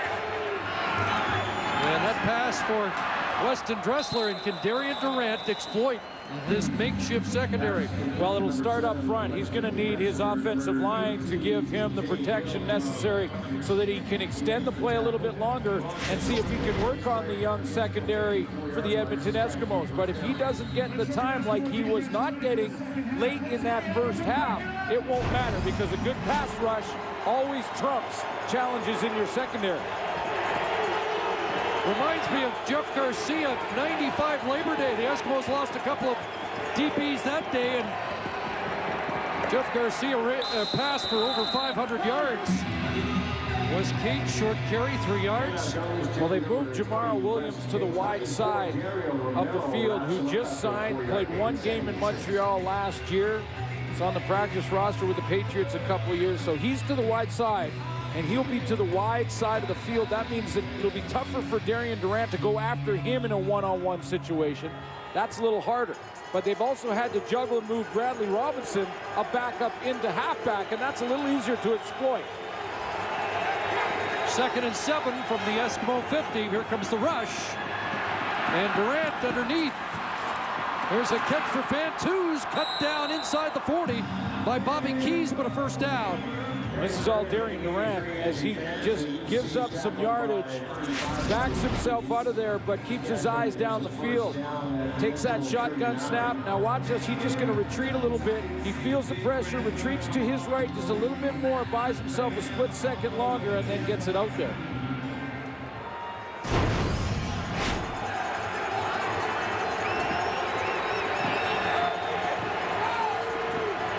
First and 10, 6 receiver set. Dumped off, and Armstead can't make the catch. Is that an interception? It was juggled, held in the air, and T.J. Hill comes up with it. Armstrong kept battling it around. Or Armstead kept battling it up in the air, I believe, and T.J. Hill ends up coming up with it. 2nd of the game, 3rd of the year. On a pass delivered behind the intended target, Jason Armstead. Yeah, another missed opportunity for the Riders here because there was all kinds of confusion in the secondary for the Edmonton Eskimos. You see Elliot Richardson trying to get out to his position. It looked like a free play right there, but Armstead bats it around, bats it up in the air, and when he does, T.J. Hill's right there. I don't think it ever touched the ground.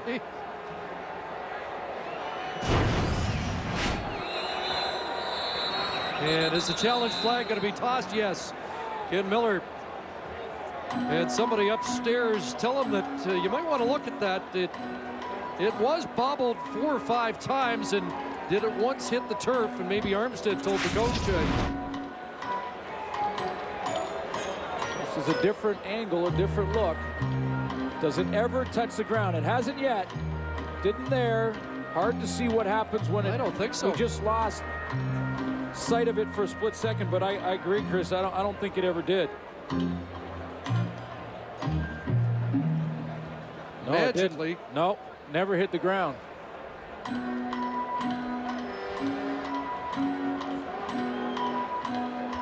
It's a case where the 2nd and 3rd effort to make the catch turns out to be costly. Saskatchewan wants us to review the play. The ruling on the field was completed pass. We'll review it. Well, the ruling on the field was actually an interception.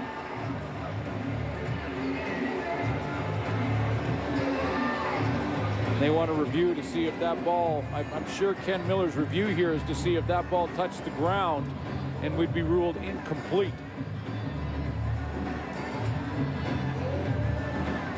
If you're coming to an Eskimo game and looking for a place to stay, book your Ramada Eskimo. And you can see right there that Armstead's hand is underneath the ball. It does not touch the ground there. And he never has control of it, so it can never be an issue of being down by contact. The ruling on the field stands. It's an interception. Edmonton first down. Yeah, that was the ruling initially. An interception, the second by T.J. Hill in this game. 3rd by Durant, and he has 16 on the season. Tough to give that one to Durant, yeah. although, Chris, the throw was behind Jason Armstead. And a team that couldn't buy an interception for half a season is suddenly hot in that department. They think that pass to Stamps, and Ray ducked under the sack, gets it away, and a completion. An exclamation point at the end of it to Jamaica Rector, but some pretty nifty work by Ricky Ray. Well, that's where it starts, because it looks like he's caught. They want to do a double move here. They want to get Fred Stamps, and they've been running this little bubble screen to Fred Stamps to the left, and Ricky Ray's going to pump fake it to Stamps, and then the protection breaks down. He somehow ducks under what was a sure sack, and Rector hangs on at the other end, takes a big hit from Tad Cornigan. 15-yard pickup. Whitlock.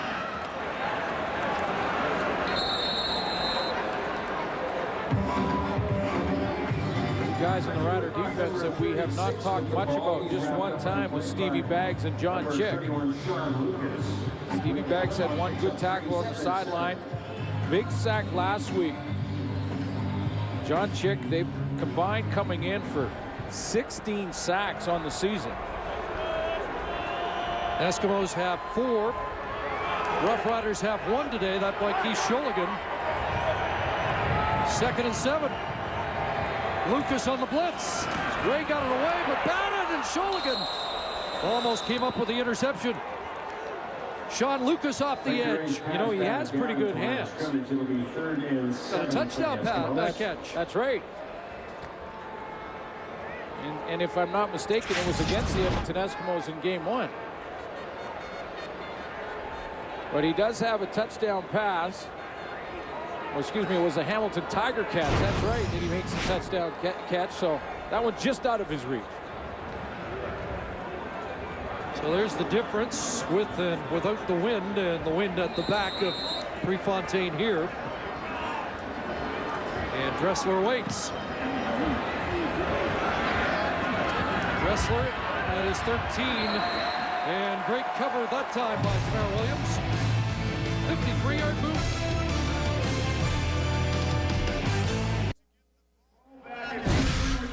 For every sack in tonight's game, Purolator donates the quarterback's weight in food to a local food bank. Purolator, where business is going. Eskimos moving up a notch with 4 so far today. Sean Richardson has been a nice addition in that defensive line for the Edmonton Eskimos. He's helped out. We mentioned for Saskatchewan, Stevie Baggs and John Chick kept off the board so far.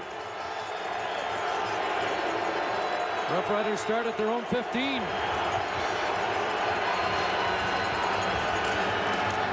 Into the hands of Wes Cates.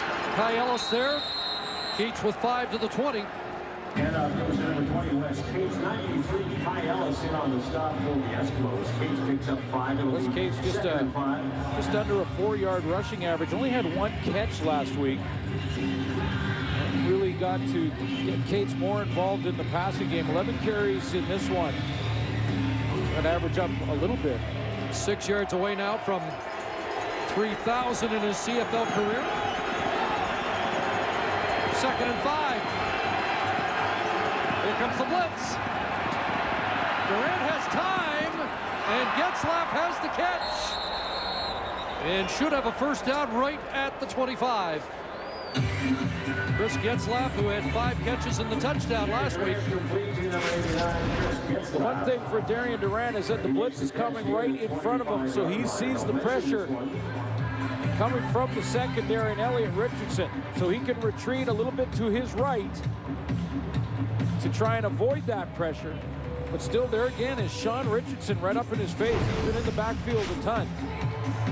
It is a first down. If this Saskatchewan offensive line can give Darian Durant another second back there in the pocket, they may be able to make some big plays on this makeshift secondary for the Edmonton Eskimos, but they need the protection up front.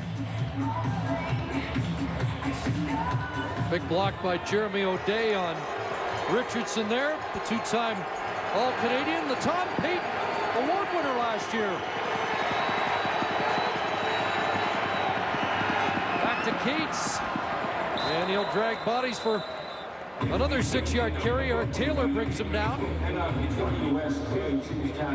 Edmonton Eskimos' answer here is for Jim Daly, defensive coordinators, to go ahead and try and send some pressure. That first down, they sent Elliot Richardson, the safety. That last down there, they sent T.J. Hill.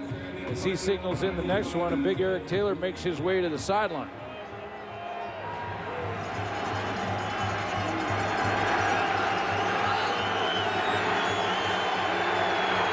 Taylor out, Tim St. Pierre in.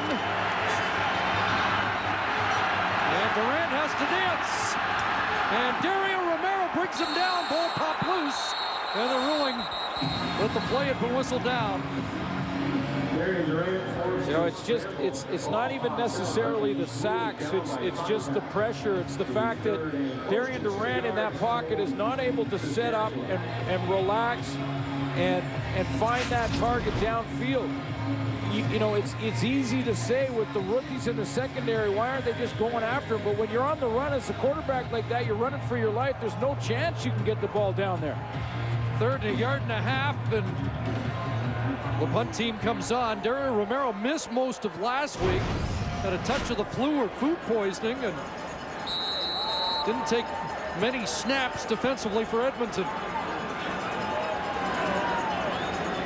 And so Borum gets set to kick it to Robinson, and it's another run. And this time Borum keeps lunging for a first down. Oh, he went airborne and landed with a first down near the 40. Second time in back-to-back weeks that Jamie Borum's made a big play like this, and they looked almost identical.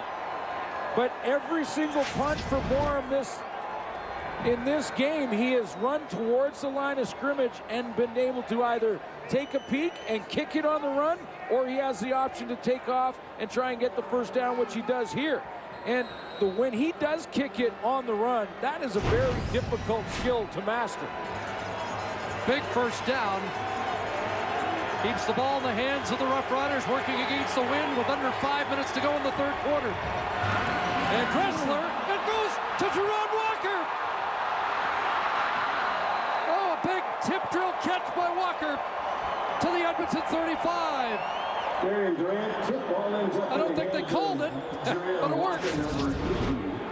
This is a couple of plays now for the Riders that rather be good than lucky, or lucky than good, or in the right place at the right time. And that just bounces through the hands of Dressler.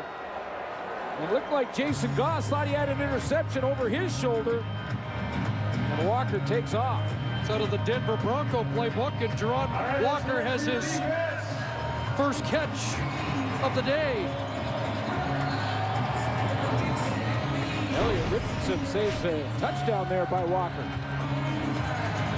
Walker, with 11 catches in the previous 2 games, was starting to become a bigger part of the offense. That's his first play today. 36 yards and a first down to the Edmonton 35. Durant pulls it. Bantus flagged down. Bantus dropped at the 27. Pass complete to 83, Andy Bantus. There's the flag on the play. And the Roughriders offside. Signal against Saskatchewan. Ken Miller talked at halftime about wanting to get the right personnel groupings, the right formations out there. Looks like they fixed that problem, but these penalties later have been really hurting them. Offside. Saskatchewan, number 89. It's 5-yard penalty. Repeat, first down. Chris Getzlaff offside. The Roughriders with the 2nd fewest penalty yards assessed against this year. So it's 1st and 15. That ball tipped. Richardson got a hand on it.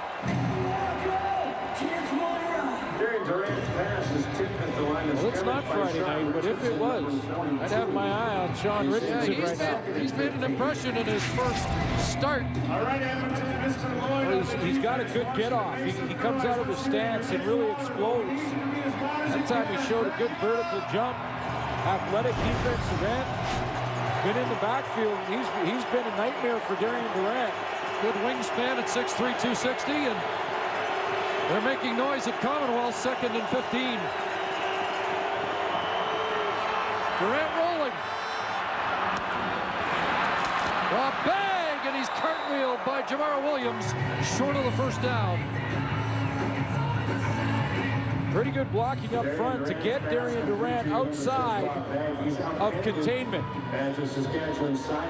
Problem was, the deep man that he wanted was well covered. That was Weston Dressler. In fact, Dressler was double covered down the field, so he had to dump it off to Rob Bagg. Now, Rob Bagg couldn't turn around and pick up the first down because of that first penalty. 3rd and 3, and the Roughriders will go for 3 as Kanji comes on. Trying to kick Saskatchewan back in the lead. Ted Cornegay in an onside position here. And Kanji up and good. back on top. The 2-point Saskatchewan lead.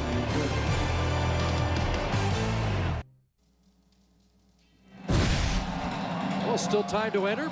Contest ends tomorrow. So get your entries in so you have a chance to get into that kick down, and maybe you could be the kicker going for those prizes, including $1 million. Not me. Well, not you. I can't enter. And I can't kick either, so it's probably better. That makes 2 of us. Jamie Moore again. That's a well-placed kick. And Kinlaw tossed down. That's the newcomer out of Penn State. Rodney Kinlaw on the return. Well, they said if we put Ryan Rashog on the sidelines, we'd get a good crowd. Ryan, that's the case today. Yeah, in fact, a record-setting crowd, Chris. I'll take that compliment. 517 rather. That's a new regular season record here at Commonwealth Stadium. Beats the old record set in 2003 of 62,444. Now that against the Stampeders was a 38-0 win for the Edmonton Eskimos, and something tells me, Chris, there's a lot more Rider fans here tonight than there would have been Stampeder fans on that night in 2003. No question about it. The question is, will the home side win with this record-setting crowd at Commonwealth? Yeah, and a big pat on the back to Canadian Football League fans across the country, because they're coming out in droves. And last night in Calgary, we had overcapacity at McMahon Stadium, sellouts in Mosaic every single game, and now to be over 62,000, record breaker here. Way to go, football fans in this country. 2nd and 4 for Ricky Ray. Looking downfield, and he wanted Fred Stamps. It was well covered. And it's a 2-and-out. Ricky Ray is struggling. I mean, he's coming off a game where he was 20 of 20 to start, and he is 8 of 18 so far in this game. Now, in the first half, had 3 or 4 drops, real catchable passes. However, very different story in this one than last week.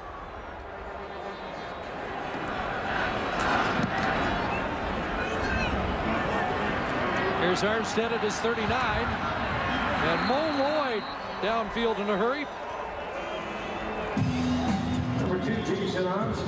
So 2:14 left. Darian Durant against the wind for another couple of minutes, although as you look at the flags, you wonder if it's as big a factor as it was at times in the first half. But the Roughriders will have the wind advantage in the 4th quarter. Pretty strong right at the top of the edges of Commonwealth, but when you go down and look at the goalposts, it's not quite as bad. So when you get right down to field level, it isn't near as bad as it was early on in this game. Here's Cates. And flags down as Cates doesn't go down easily. Across the 45-46 yard line, close to 8. And a holding call will take that Cates carry back. You know, Saskatchewan Roughriders have had a couple of holding calls now. Saskatchewan, number 57. 10-yard penalty, repeat, first down. And I think there's been one for Edmonton, holding calls on running plays. And when you're pass protecting and trying to keep your quarterback clean, it's one thing to get that holding call to try and protect a blind shot on your quarterback. It's another when you're run blocking and you're driving off the ball. You're going to try and just hit somebody down the field to get a holding call. Really inexcusable. Mark Pareto sets them back 10. It's 1st and 20. Here comes that rush again. And down goes Durant. TJ Hill, quite a night. Boy, is he ever. He and Sean Richardson right now, the stars defensively for the Edmonton Eskimos.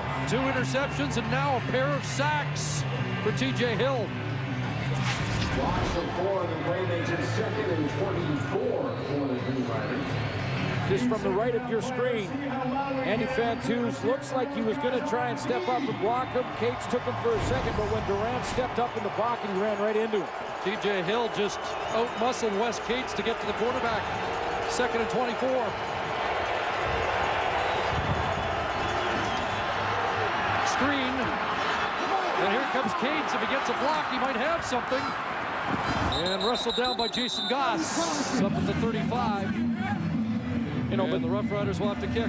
If you're Paul LaPolice, the offensive coordinator in Saskatchewan, you're running that first play, that running play to Wes Cates to get positive yards, get Darian Durant second and medium or second and short. You get a holding call on a running play. Now Paul LaPolice is looking at 1st and 20. You try a couple of plays, trying to get it back, get halfway there.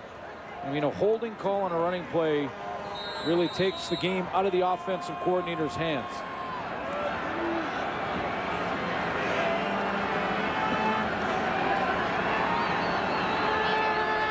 Jamie Borum not likely to take off here on 3rd and 14.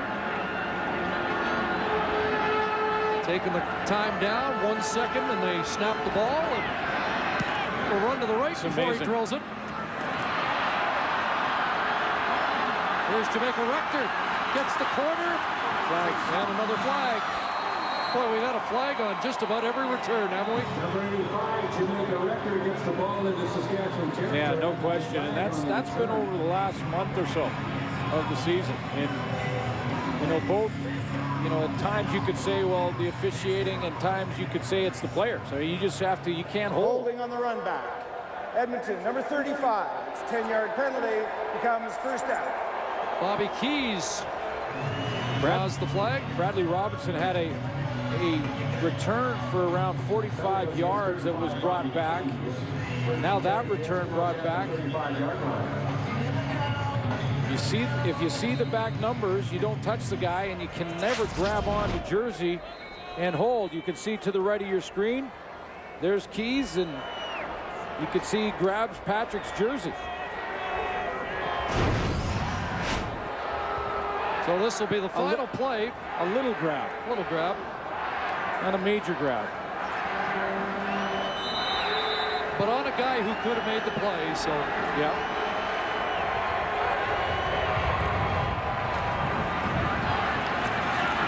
Last play with the wind, and Ray couldn't find anybody deep.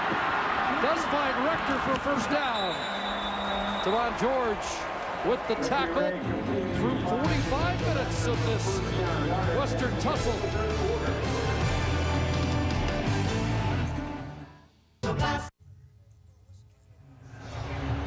Third quarter stats brought to you by Tim Hortons. Always fresh, always. A little lead for the Saskatchewan Roughriders here, but you could see they're dominating offensively, moving the ball quite well. They haven't really been able to take advantage of the makeshift secondary for the Edmonton Eskimos because of the pass rush. You look at that bottom stat in the quarterback sacks, the edge goes to the Eskimos. Big day for the Roughriders, who somehow regrouped defensively and have really given Ricky Ray a problem this afternoon. Well, when you consider what happened last week, he's 20 for 20 out of the gate. You know, real high completion percentage at the end of that game. And now to be struggling as much as he is, and it's really not because of a dominant pass rush. It just, he had some drops early. He can't seem to get in rhythm with his receivers. Eskimos a defensive touchdown. Roughriders have a special teams touchdown. And Edmonton a first down. Jamaica Rector the catch, and at midfield, Rector close to 8 yards. When Edmonton won their first game at Saskatchewan, you thought it was a Rector catch on a second down conversion that really was a key play in the game. Yeah, it was just over 20 yards, I believe, and it really turned the game for Richie Hall's squad. Edmonton came from behind that day. They were down 22-0 and won. Last week, they blew a 21-10 lead at Mosaic, and then had to score with 69 seconds left to win. What's it going to take for a team to post a key win here? RT Whitlock, daylight, foot race, touchdown. Maybe that'll do it. A 55-yard romp. Occasionally, the Saskatchewan Roughriders will roll the dice on different defensive formations. And in this this one, they stack their linebackers, and they get caught. You can see linebackers stacked right here, 1-2. And as they flow to the football, one linebacker overruns, the other in Lucas goes the opposite direction. And R.Q. Whitlock hits it. A 55-yard burst, his 7th rushing touchdown, 8th of the year. R.Q. Whitlock today. Eskimos on top.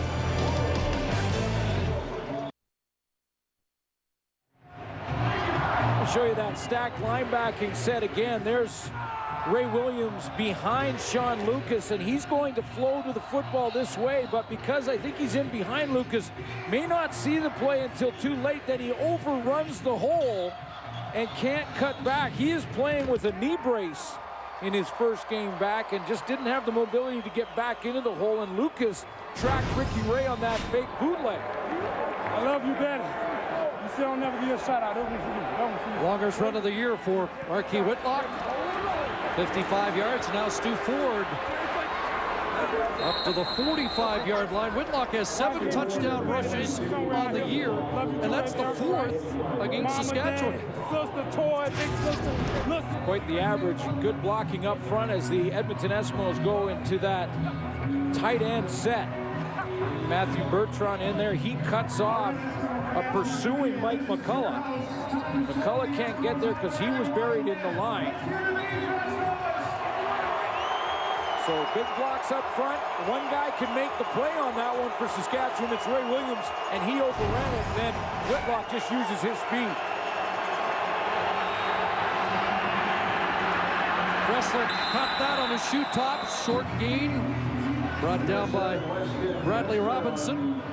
Short gain, but positive yards on first down for Saskatchewan because those penalties have been hurting them, putting them in a hole, putting them into 1st and 20, 1st and 15. Got positive yards, and now a workable situation at 2nd and 7.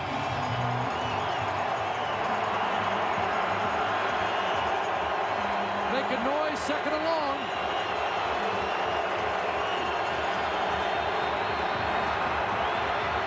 And they convert here. Big catch by Chris Getzlaff. Darian Durant was complete to 89. Chris Getzlaff. He's wrapped up by Bradley Robinson. Chris Getzlaff really coming into his own as a receiver, and I like what he does on this play because he's going to come back to the ball, take that extra step back, and gain the separation between he and Bradley Robinson. Because of the great Canadian talent Saskatchewan has in the receiving corps, Jason Claremont hasn't played much. 11 yards. Cates straight ahead. Big run, Wes Cates. Brought down at the 34 by the safety, Elliot Richardson. Boy, and that's tough. I tell you, that is tough when Elliot Richardson, 5'9", 190 pounds. Now, he likes to come up and tackle, but this is momentum from Wes Cates at 215 coming right at him.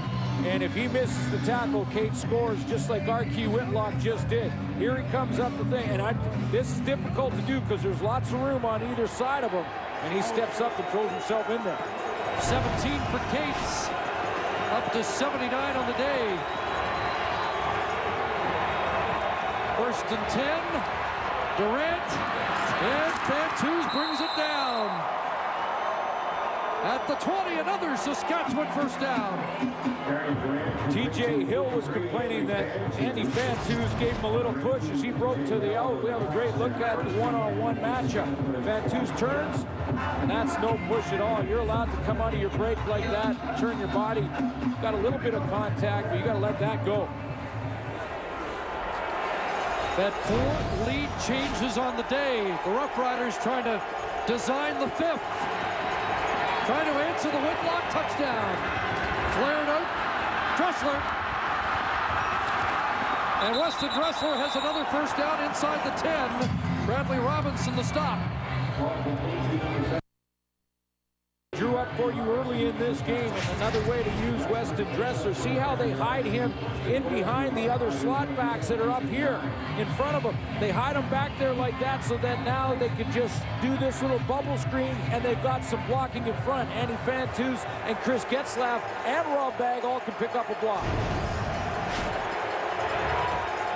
First and goal. Cates.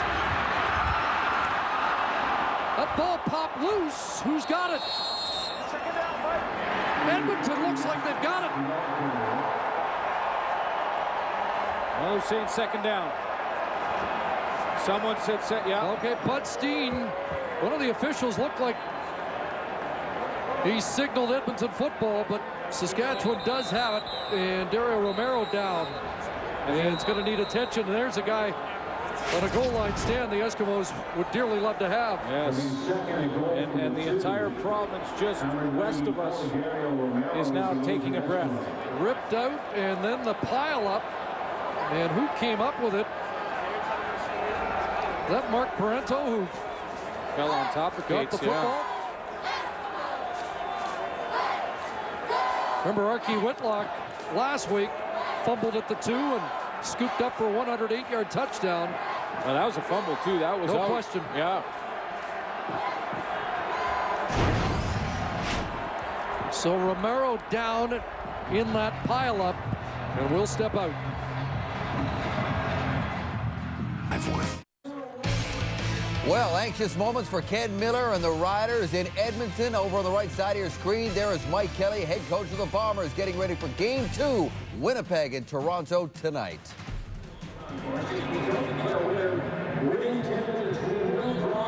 That'll be an interesting one. Mike Kelly and the Bombers trying to get back on their winning ways. From the goal line, touchdown, great surge, and the Roughriders are back in front. Stephen Giles went right in behind his center, Jeremy O'Day, and that's right where Dario Romero had just left for a key touchdown in this football game. And what a drive and answer for the Riders. Tremendous push up front from that offensive line. They reestablished the line of scrimmage in the end zone for Edmonton. And another lead change. On his 27th birthday, Stephen Giles, the 1-yard plunge. And with under 9.5 minutes to go, the 5th lead change of the day. And going for 2. Trying to make it a 3-point lead. Darian Durant to the goal line. Did they break the plane? Yes. Fantus for 2. You see how he reached out? He put the ball in his left hand and reached out to cross the plane. And this is just trust in Darian Durant, trusting his receiver to win the fight, because Andy Fantus was well covered as he runs this out pattern to the left of the formation. Darian Durant said, I don't care if he's covered, I'm going there anyway. And you can see he pulls that left hand out there, crosses the plane with the goal line, with the ball. Touchdown, Saskatchewan. 6'4", he kind of looks like a superhero there. Well, it reminds me a little bit of that jump ball he won in Winnipeg when Jason Armstead threw him the pass, and he just ripped it out of the hands of the defender to come down with a very similar play. Had 1 day off this week. The hamstring still not perfect, but obviously becoming a bigger part of the offense. What's up, everybody at home? It's his game. Let's go. Well, Durant's been resilient. We here. 3 interceptions, but what an impressive drive. 7 plays, 65 yards. And they finish it with this Stephen Giles touchdown run, and then the 2-point convert. Make this a 3-point game. And Andy Fantus just rips this out of the hands of Bobby Keys. And then stretches out to cross the plane. Barham kicks it downfield. Bradley Robinson up across the 35. Might be quite a fourth quarter here. As Ricky Ray back on the field trying to answer Darian Durant. And you start to get the sense that the offenses are getting on track here. That was a good drive by Saskatchewan. Now does Ricky Ray have an answer to it? Hasn't really pushed the ball deep. He is against whatever wind is left down at field level.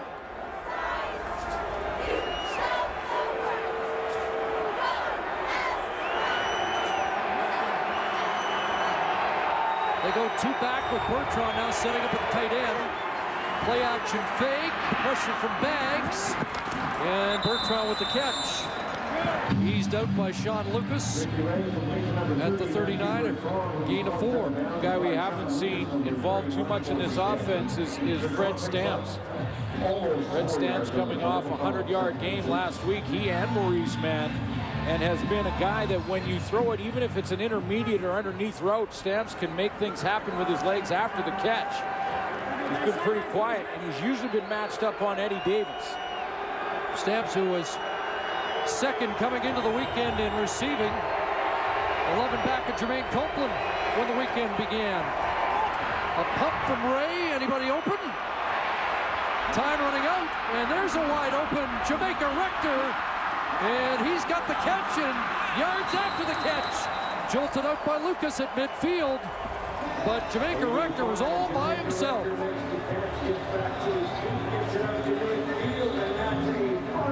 Well, first of all, James Patrick is going to get the Saskatchewan defense lined up correctly. There's Patrick there, and he's got an open receiver, and he sees Sean Lucas, kicks him out to cover down the receiver. That's why Ray has problems going to that side of the field initially, because Patrick got him lined up right.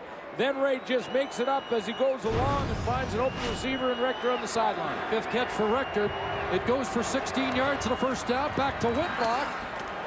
And this time Whitlock has the door shut after a 4-yard gain. Talking to coaches about, especially offensive coaches, guys like John Huffnagel around the league, and you talk about your quarterback has to make 6 or 7 plays where everything breaks down and he just improvises and makes the play. That was one of those 6 for Ricky Ray, and Darian Durant has done it many, many times. It was a drive extender. Last week, the Eskimos almost 60% in second down conversions. Not today, but they get one, or do they? No. Good defensive play by Eddie Davis, breaking it up, and Maurice Mann couldn't squeeze it. Didn't get there, but I think this is going to be a throw that Ricky Ray wants back. Catchable ball by Maurice Mann, but he has to climb the ladder there, and there's the close from the veteran Eddie Davis. I know Matt Dunnigan back in the studio is going, come on, you got to catch that. Well, we've got Dave Moyer's track drops today, 5 drops. There were 5 in the second half last week. Ray puts a little more zip on that ball, though, Chris. I think it makes it a little easier for Mann. Armstead from his 12 and will be dropped as Mark Rostelli leads the cover team downfield. Canada.com. CFL on TSN is brought to you in part by Rona, proud sponsor of the CFL. Rona, doing it right since 1939. Saskatchewan Roughriders have won just one of their last 11 visits to Commonwealth Stadium. 6 minutes, 40 seconds remaining. Here in the fourth quarter, they lead by 3. Starting at their own 15-yard line. Durant with a pump, looks the other way and throws it away.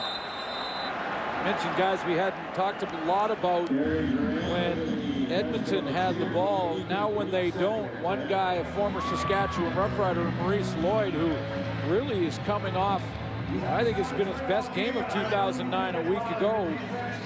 He recorded 7 tackles and 1 sack. Mo Lloyd's been pretty quiet in this game.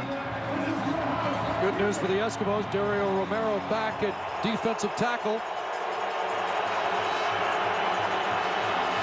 This is a type of play that you usually hear Maurice Lloyd. He makes a little noise and plays like this. 7 tackles last week, 2nd and 10.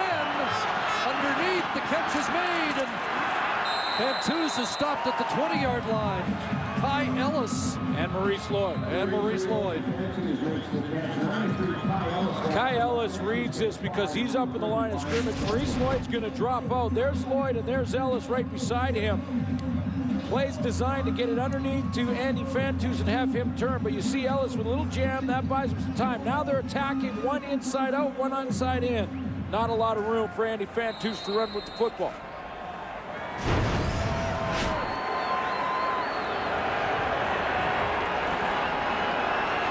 So Robinson awaits. I'm guessing Edmonton has some people to spy Jamie Bourne as he runs around, tries to kick this. 3rd and 5. This time not even a run. Punts away, and Robinson trying to get to the wall. And bounced off first contact, still on his feet, but he's losing yardage. And taken down. Look who makes the tackle. Jamie Bourne back in the 46. Well, tonight's game story brought to you by Molson Canadian. This is our beer. It was a great offensive performance a week ago, and this week the defenses have stepped up a little bit more. 5 quarterback sacks for the Edmonton Eskimos. TJ Hill has 2 of the 3 interceptions. You see Cates, some rushing yards, a lot of them on that last drive for Saskatchewan. Previous to this one, they just punted. Punter in the nook. Is it in the nook on the right? And punter made a visit to the booth before the game. It's an exciting time here. Rector up to make another catch and a first down into Rough Rider territory with under 5 minutes to go in this 3-point game. Remember, the winner draws even with Calgary for first in the West. 16 for Jamaica Rector. And it's about this time in games that Stevie Baggs has gone with his spin move and come up with a key sack. That time John Chick tried a little version of it. It was blocked up pretty well.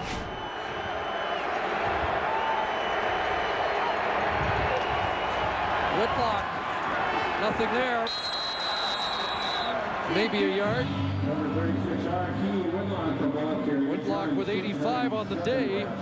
In the last 5 years, the Eskimos have had a 100-yard rusher just 7 times. Once this year, Archie Whitlock. Now with Ricky Ray at quarterback, running has been low on the priority list. But I know Kevin Strasser wants to bump it up and have balance. Whitlock's providing a little bit more consistency there. 90 last week, 88 the week before. 2nd and long. Extra man is rushed. And that pass is high and almost intercepted. A couple that have got away on Ricky Ray a little bit. That Maurice man, he did get his hands on it, but he had to climb the ladder, and that one looked like, to me, it was just well overthrown as Andrew Nowacki was open in that little curl. Ball up and over his hands, yeah. Rookie George got his fingertips on it, too, in replacing LaRon Mitchell, who left this game late in the first half on the corner.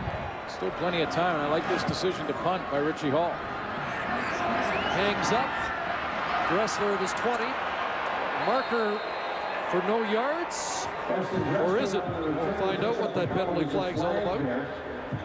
It's Maurice Lloyd in on the tackle. If it's no yards, it's the 15-yard version. Or was somebody holding for the Roughriders?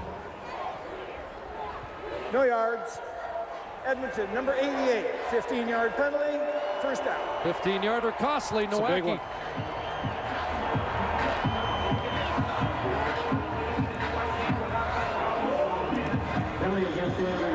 Roughriders trying to salvage 1 win in this 3-game series as Nowacki shakes his head, going to the sidelines. Yeah, that's a costly one. Again, it's these penalties on the teams. You really change field position in a hurry. Couple of first downs now, and Ken Miller's group has really flopped the field and got that field position advantage. Just a 17-yard exchange off the punt. Was Cates. And Cates up close to the 40. And he comes up chirping after losing his helmet. And that's D. Sterling in his face. Sterling, who got a lot of reps last week after Dario Romero couldn't go.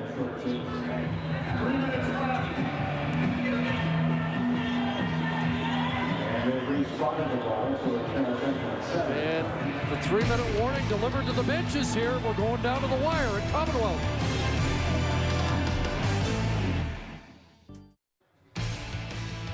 Well, the game hanging in the balance in Edmonton, going down to the wire. Don't forget game number 2 as Cody Pickett and the Argos in Winnipeg, coming up immediately following the conclusion of the one in the West. Chris and Glenn.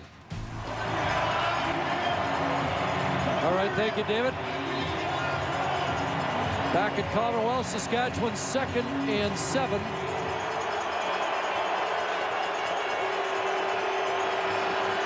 From the Roughrider 33. Trying to keep the ball in Ricky Ray's hands with a 3-point lead. Quarterback draw, slowed up, and he's not going to get to the first down stick. A couple of yards short for Darian Durant. Yeah, is he a couple? A long yard, maybe a yard and a half, and there's no way that Ken Miller will take a gamble here. He's going to punt the ball. Get a little more field position because of the no wacky, no yards call. Yes, one that very close was marginal, and no wonder Andrew Nowacki was shaking his head. Well, we'll show it to you. You be the judge. There's the catch right there. There's Nowacki right there. Maybe by 5 inches.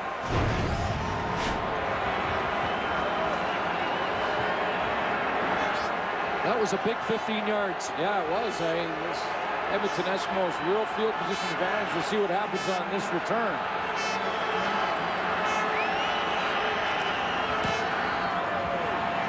Orm kicking it away.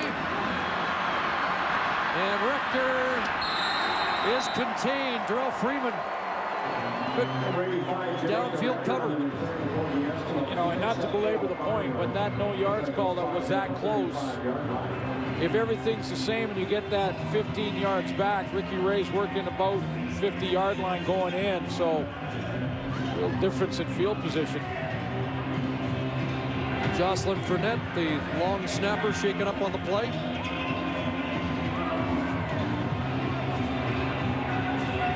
So the stage is set, 2:10 to go. And the Eskimos down by a field goal. As they work against the wind. How big a factor has it been today? Well, let's take a look at the stats. Against the wind, Saskatchewan's been pretty good. The Eskimos not as good. And you take away the 55-yard run, but that was a big one by Whitlock. Yeah, and I think it's a little misleading in that the Eskimos have had some drops, some catchable balls dropped, but you're right, the wind is a factor when Ricky Ray sails a couple over the head of the receivers. But I mean, you could be the judge. These receivers that were almost perfect a week ago. Maurice Mann, a couple of drops. There's a big play dropped by Fred Stamps. Marquis Whitlock out of the backfield, and a tougher one there, but Maurice Mann catches that 9 out of 10 times. So Fournette makes his way to the sidelines. 5 drops. Will they come back to haunt the Eskimos? But your quarterback, you want the football, a couple of minutes on the clock at home. They've been the Cardiac Kids. Come from behind. 5 of their wins by fewer than 5 points this year. Stamps, Tad Cornegay, and then everybody arrives to push him back forward. Progress will be, looks like just under a yard short of a first down. Fred Stamps does a nice job here of covering up both tips of the football and making sure that he cannot get stripped of the ball from the defensive backs, because the Saskatchewan Roughriders are going to hit him and try to hold him up and then rip at the ball. Tad Cornegay is trying to rip it out there, and Fred Stamps gets good control of it. 2nd and inches, and out of the gun. Ray steps up, he's got the first down and gets down before Chucky Adams can take a shot at him. Ricky Ray really doesn't have to panic here and try and push the ball into coverage. He can run the entire offense. He's got enough time to do it. He doesn't want to spend too much time in the huddle, however. He probably wants to start to call 2 plays at a time. It's like they have to get about 20, 25 yards to make sure they're in field goal range. 1st and 10, and timeout, Edmonton. Ricky Ray had the wrong formation. He tried to get his receivers to switch sides of the field. Andrew Nowacki came in line to the wide side of the field with Maurice Mann into the boundary. And when Ricky Ray saw it, he tried to get him back to go back and forth. That lost some time on the clock. He was going to take a time count, so he had to call a timeout. They had to call the timeout to avoid the time count violation. 83 seconds left. Well, we saw Kanji hit from about 42 into the wind. It didn't stay on the board because of a penalty, but you'd think that'd be the range, so they got to get down to about the 35-yard line. First and 10, and that play just missed Maurice Mann, the hero last week, and that would have been close to field goal range. Ray wanted to throw Maurice Mann to the sideline here. Maurice Mann's going to run a corner route. Couple post moves, and then right to the corner on a 45-degree angle. Ray tries to throw him to flatten out his route a little bit, and he can't make the adjustment on the run on Commonwealth's natural grass. Surprisingly, he doesn't have a catch today.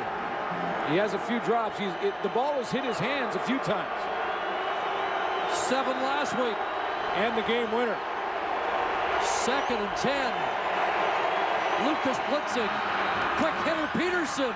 Brought down by McCullough. Short of the first down at the 52. And the Eskimos offense will have to stay out and go for it. 3rd and 2 to 3 yards. Remember, it was right around this situation. Maurice Mann lined up on Omar Morgan and ran that double move. Now, I'm sure Edmonton will just try and move the chains here.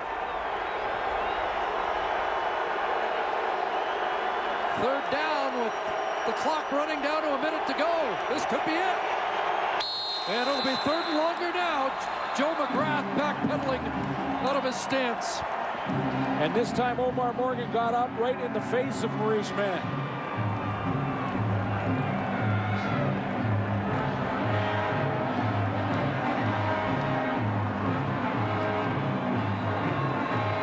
Well, even though it's legal procedure, Edmonton number 59, 5-yard penalty, remains 3rd down. Well, Calvin Armstrong and both tackles, and you wonder, it's home field advantage Edmonton, but there are that many Roughrider fans, and did they make enough noise to disrupt the Eskimo offense on their home turf?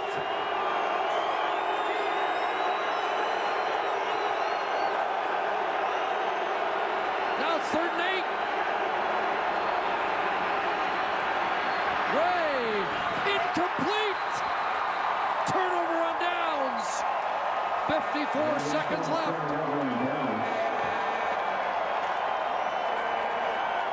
Ricky Ray's going to put Maurice Mann into the boundary by himself to the left of your screen, but they have Mann come across the field on a short crossing route. You're going to see him right there. He's waving, but he throws over Maurice Mann's head, tries to get it to Rector. There's Mann on the one-on-one, and I thought he was going to be the target on Omar Morgan once again. Morgan in good position this time, so Ray goes to Rector over the top, and he can't get it.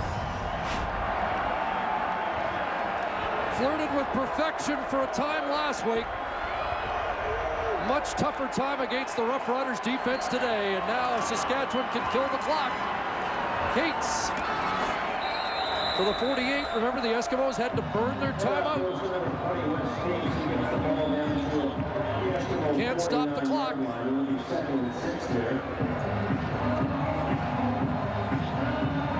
The West is interesting to figure out this year, is it not?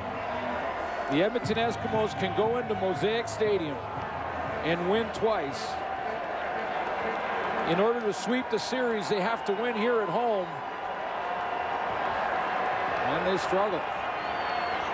On the verge of their 3rd loss, they'll blitz here. Cates trying to get outside. Wes Cates, first down. That'll do it. Roughriders will be in Vancouver next week. Edmonton goes to Winnipeg. And the Roughriders will take a share of first place to the West Coast.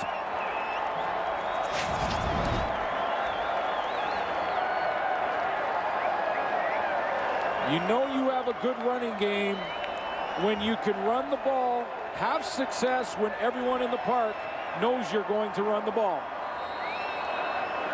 That should get Wes Cates over 100 yards, unofficially 101 for Cates. Well, when Archie Whitlock romped to the end zone, it was gut check time, and the Roughriders responded. And they are going to walk out of Commonwealth Stadium in front of a record crowd with a 23-20 win here in Edmonton. Darian Durant bounces back from 2 early interceptions. He has 3 on the day, but 2 early. Saskatchewan Roughriders are 7-5. In first in the West with Calgary. Edmonton drops to 6-6. 23-20, the final here at Commonwealth Stadium in Edmonton. Big, huge win for the Green Riders on the road. We are moments away from taking you to Canada Inn Stadium for Game 2 of our Saturday night doubleheader. A big game in the East. It's at the other end of the East Division standings, but a very important game nonetheless. We'll get your thoughts on that in just a minute. But first, boys, Dave, Chris, Matt, and Jock, let me ask you two guys. I want to ask you, have you ever had a road win like that? They must be just walking on cloud nine.